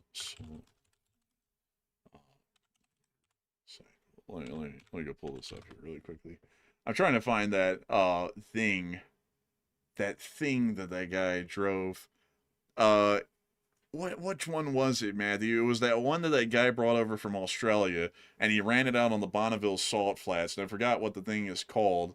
Are you talking about what was it called? What was it? The Goblin to the Devil or something like that? Like it was that thing that Scout, almost, an Indian Scout, I think. Maybe. Wait a minute, are you talking about the SSR thing, the land record holder vehicle? Oh, wait a minute, here it is. This thing right here, the world's fastest Indian. Oh, this thing. Yeah, I remember this thing. I don't know how fast it went, but it was like a 1934 Indian Scout that this guy had, and he brought it all the way over from Australia, and I think he set, at the time, the land speed record, if I'm not mistaken. Let me go pull it up. Burt Munro land speed record. So he achieved a speed of 184 miles per hour on a 1934 Indian Scout. Wait a minute, say that again? He achieved a speed record in 1967, that is, of 184 miles per hour on the 1934 Indian Scout. I didn't know this thing could go that fast. That's crazy. Like, what was the CC on the motor? He souped the hell out of it. It wasn't like a stock Indian Scout. Like, it was like souped up to the extreme. Like, this guy did a whole bunch of custom work to it. But I forgot what let me see here. I think I can just find the. Let's see. Let me just pull them up. This had to be 1,000 cc at least to hit a speed like that. Like anything under that would kind of struggle. Let's see here. I want to go find challenges. So, let's see here. I'm trying to see if I can find some information on this thing. Munro's Indian Scout was an early model, the 627th Scout to leave the American factory. It had an original top speed of 55 miles per hour, but this does not satisfy Munro, so in 1926, he began to modify the bike. In its final stages, the Indian's displacement was a 950 cc. Oh yeah, that's about right. Yeah, I mean, he was really kind of hamming this thing up. And there's the one that oh my God, he souped the hell out of that. Look at that engine on that thing. Hey, also that dude had balls of steel to go that fast in this thing. That thing does not look like it'd be stable at 180 miles an hour. It looks like it'd be wobbling like hell. Bro, this guy sat there and said, oh, this thing isn't fast enough. He went and souped it up from its top speed of 55 miles an hour to 184. What is that? Like, that's like a 400% increase in speed nearly.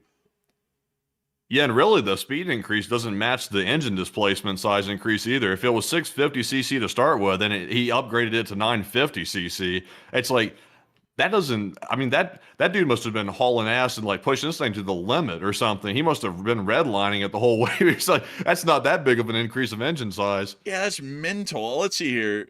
Oh, here it is. It's Speedway. Let's see. U.S. is known for. Let's see. Also, by the way, the reason why I know about this, folks, is because this actually happened on the Bonneville Salt Flats out here, which is about an hour and a half away from where we're at. And I saw like a short clip on YouTube of like it was a movie called like The World's Fastest Indian or something like that, and it was about this guy, and I was like, oh, that's interesting. So I looked into it a little bit. I was like, wow, that's insane. This guy souped up like a 1927 Indian Scout to go 184. But let's see.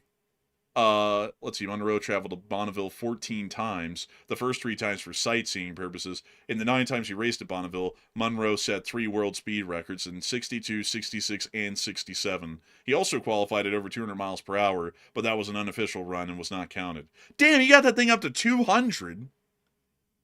Bro, that's insane. I can tell you 200 miles an hour on a motorcycle, like I can't even fathom 200 miles an hour on a motorcycle. Like 150 is crazy. That's a crazy speed at 150. 200. I mean, could you if you mess up at 200 miles an hour, like there's no hope. Like you are finished at 200 miles an hour. 150, you're probably finished at 150 too. But yeah, I mean 200 is crazy.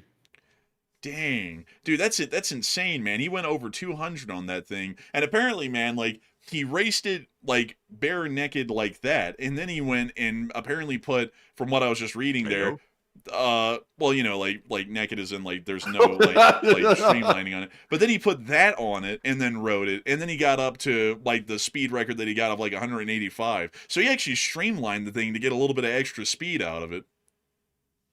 That's just crazy. I drove on that out there, like drove out to the salt flats like that. That is wild. There's like so much history out there at the salt flats. That's really insane that I went out there to go see that in real life. And it's actually as surreal as it looks in the pictures in real life.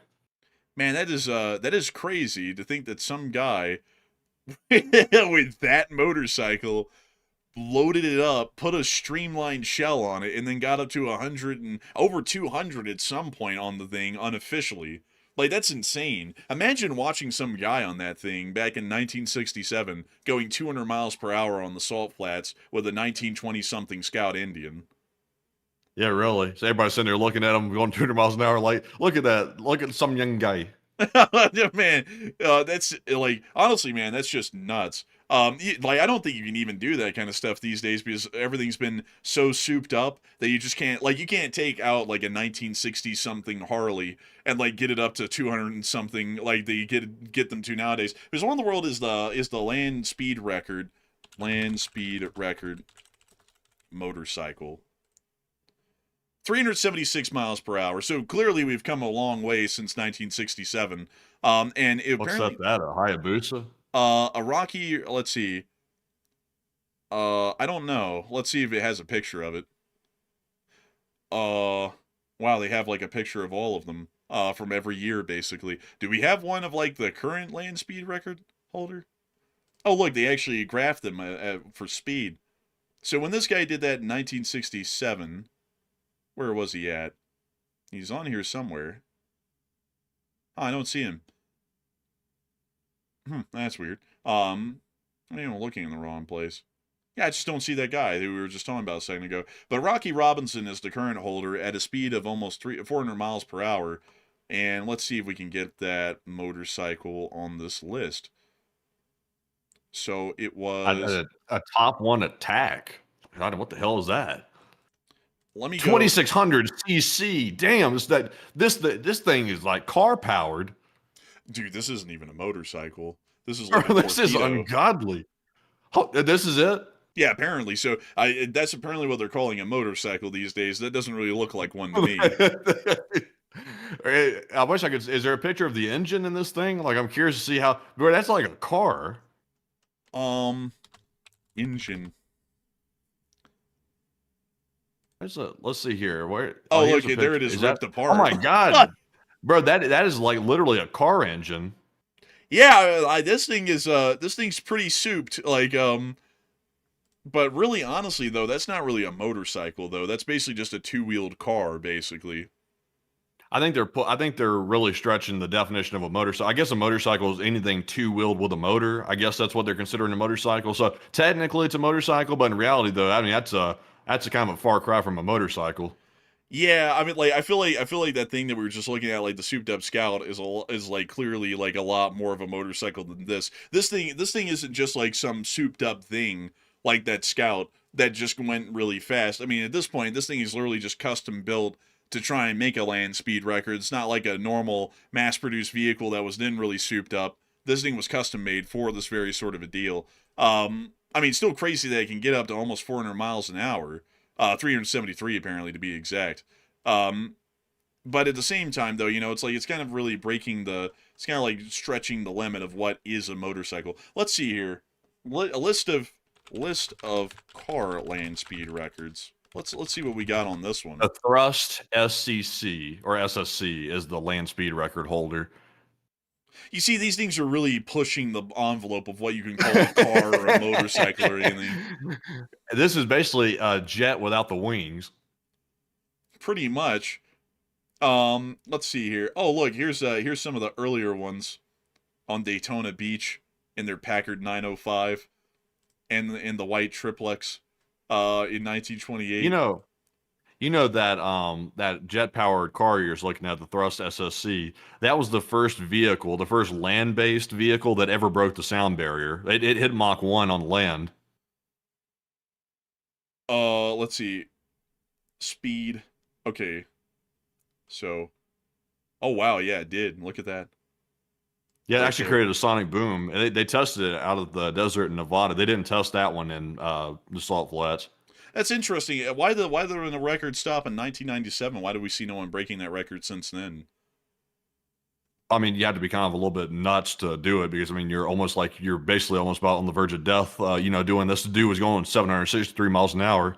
Well, yeah, but I mean, you would think that it's been like almost 30 years since then. You would think that someone would have tried to broke that in Yeah. 30 years. Well, Richard Hammond, he got mangled almost trying to break a record. Well, yeah, but you would think that someone would just come along in 30 years. I mean, it's 30 years. I mean, it's almost been the goal for us since someone made a record like this. Yeah, I mean, maybe so. It's just probably not a lot of people trying to do it because they don't want to risk their life, and also it takes a lot of money to do it, probably. Man, I think he's so goofy looking. Like I can't deny that. Let's see what type of engines does this thing use? Two Rolls-Royce Spey turbofans. What other applications is this used in? Yes, the Xi'an JH-7, China's ground attack aircraft, the F-4K Phantom of the Royal Air Force, the Blackburn Buccaneer, which a lot of people may not know about, but it was actually a pretty big ground attack aircraft for its time. The F-28 Fellowship of the Ring, I suppose, the 111, and the AMX International. Okay, so it's a pretty souped up engine. They only built 2,700 of these, by the way. That's interesting. Yeah. Hey, also, I had to go back and look real quick. Richard Hammond has been he's been cheating death in crashes for years. The first one that he had is I was trying to remember. He was doing a dragster. He was running a dragster called the Vampire, like back in 2006 or something like that. Something happened. I can't remember if like a tire popped or something while he was going top speed in the thing. It flipped and he almost got killed in that. Then recently, I think it was like a year or two ago or something, or a few years back maybe, he was driving that new electric car that Rimac has. I don't know the name of it right off the top of my Oh, yeah, head. it flipped off He that was hill doing and like caught on fire. he was doing a hill climb. I think he got a little bit too excited with the throttle or something. He went around the corner and it slid straight off the side of a hill and rolled down, and the batteries caught fire, and he almost burned up in it. So he's survived a lot of crashes. I mean, he's one of the people that's actually somehow survived those crazy events. Oh, look at this, man. It's in this museum right here, the Coventry Transport Museum. Which one is in there? That fastest vehicle, the ground vehicle. Let's see, Coventry Transport Museum. Let's go take a look at this museum. So it's right there in Coventry, which is just to the east of Birmingham. And they have stuff in here. They have that thing. They have this. What is that? Bro, that's a Duesenberg. That's fast. Bro, like that's a Duesenberg right there, man. One of the modern ones. They have an F1 car. This looks like this isn't a modern one. This is like a 90s one, isn't it? I've possibly so. I think I missed the British used to be like legendary in motorsport. They used to be completely legendary in it. Unfortunately, it feels like the museum is like also kind of indicative of their current state of motorsport. The British just like their car brands have lost their way too. I think Jaguar got bought out. All their brands are getting bought out car wise inside of Britain. It seems like the whole British motorsport thing is kind of going by the wayside, unfortunately. Well, I mean, they're definitely not lacking in like Tetrarchs. I mean, they got plenty of these. I mean, like these are pretty fast. Well, they're not fast at all. They only go about 40. But honestly, this is a really cool museum. They got like great like sets for their museum pieces. Really nice actually. Like this would be one worth going to. Um, Man, if only we could ever get the time off to go see one of these. Um, Man, that's crazy. Oh, look, it's Mr. Bean's car.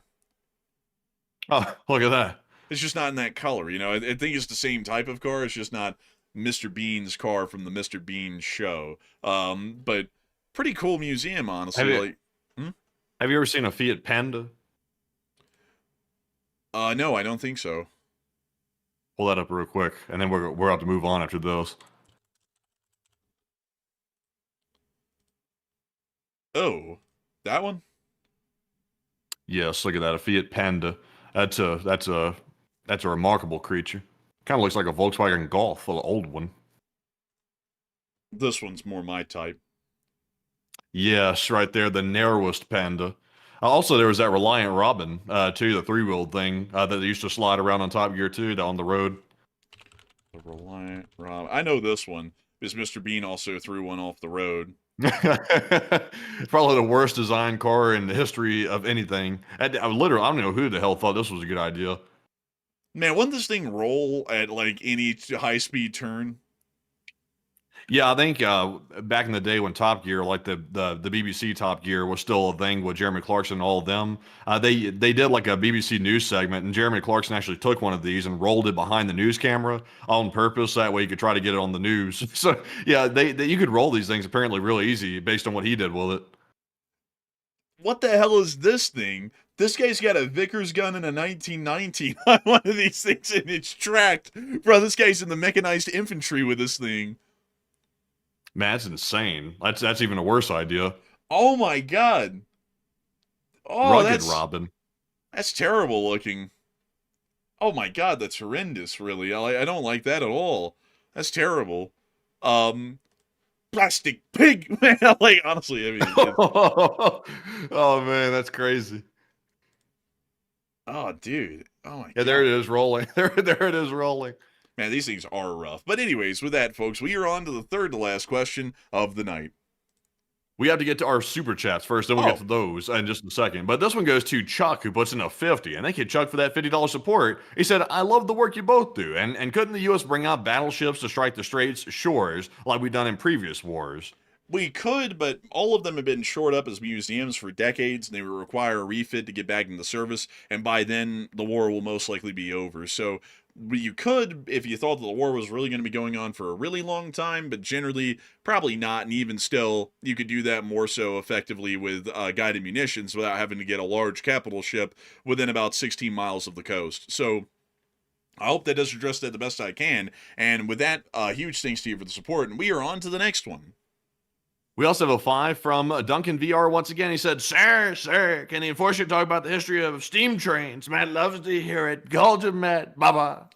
And I would love to, but sadly, we are pressed for time right now. But I do thank you massively for the support and help this channel to keep on running. And with that, we're on to the next one. We also have here a super chat from Erlin once again. He said, how come the U.S. is able to destroy crack boats, but not mine layers? Magic. Like, I don't know how to explain that one. Actually, that's a great question. Sadly, I think that's beyond even our expertise at the moment. So I hope that does address that amazing question well. Really good one. And with that, we are on to the next one. We also have a 5 from Kanga, who said, fun fact, yesterday in Poland on the live stream, they earned 251 million zloty. It's around 70 million to help kids that are fighting cancer in LSA. Oh wow, that's incredible. That's great to hear. Hopefully they'll be able to get far with cancer research thanks to that sort of support. I mean, they've made great strides recently in figuring out some cancers and how to fight them, and hopefully we'll be able to see that one day we can eradicate that sort of a threat from humanity. And so, big thanks to you so much once again for support. I hope that does address that well. And with that, we are on to the next one. And our next one here, which is our third to last one of the night from the live chat, is going to go to Jack, who said, do you think the current U.S. leadership will reverse the United States out of the mess that they've gotten themselves into right now in the Middle East? I'm not really sure, and I think it's really hard to tell.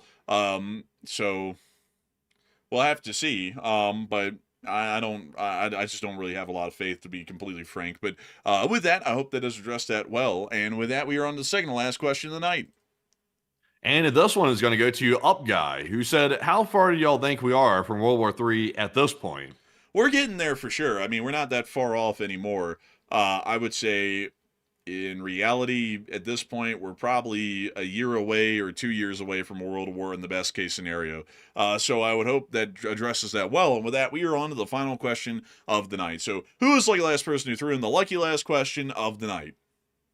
And this one goes to Live Animal, who said, any reason why that dinner the other night was held not at a location fully booked out, in Live Animal's words? It says the government running low on money. That was actually a private event run by the U.S. White House Press Correspondents Association or something along those lines. Generally, that's the reason why that sort of event was being run the way it was. It was a private event, not being run by the U.S. government. So I hope that it does address that the best I possibly can. And with that, we've been able to reach the end of tonight's stream. I've got to thank you all so much for watching. It's been an absolute honor and a pleasure to have you all here. And we were able to see that there was a peak viewership tonight of 18,000 people. And over the course of the stream, 117,000 people have watched. We're massively thankful and greatly appreciative of so many of y'all watching this channel tonight. And we also have to say that it's amazing to see that we've been able to raise over $3.1 thousand for RASM for Ukraine. A humongous thanks to all of y'all so much once again for watching, and we will see you all on Tuesday at 10 p.m. Eastern Time to cover the next 48 hours of the news from around the world. And if there is a short war video to be made, Enforcer Matt will be the one making that short war video. So with that, good night, good luck, take care, Slava Ukraini, Haram Slava, long live the Lee Spring Army, and long live the Republic. And with that, folks, we will see you all on Tuesday night at 10 p.m. Eastern for the next Nightly War News stream. And if there is enough news to cover, there will be a short war video out tomorrow, midday, to cover that news. And if anything crazy happens in the meantime, we will run an emergency live stream to cover it, but we'll have to wait and see. It looks like the U.S. is currently stalling right now, so I'm not totally sure when the war is going to restart in Iran. It will eventually, but I'm not sure if it's going to be within the next few days. We'll have to see about that. But if anything happens, though, you'll hear from us on the Twitter page first, and then you'll hear from us here on the YouTube channel. But with that, folks, thank you all once again for helping us hit that fundraiser goal. Almost $3,200 raised of the $2,500 goal, which is fantastic to see. And we greatly appreciate that. And I'm sure Ukraine appreciates that as well. But in the meantime, we'll see you all on Tuesday for sure. And of course, Slava Ukraine, Heroam Slava, get some rest and good night.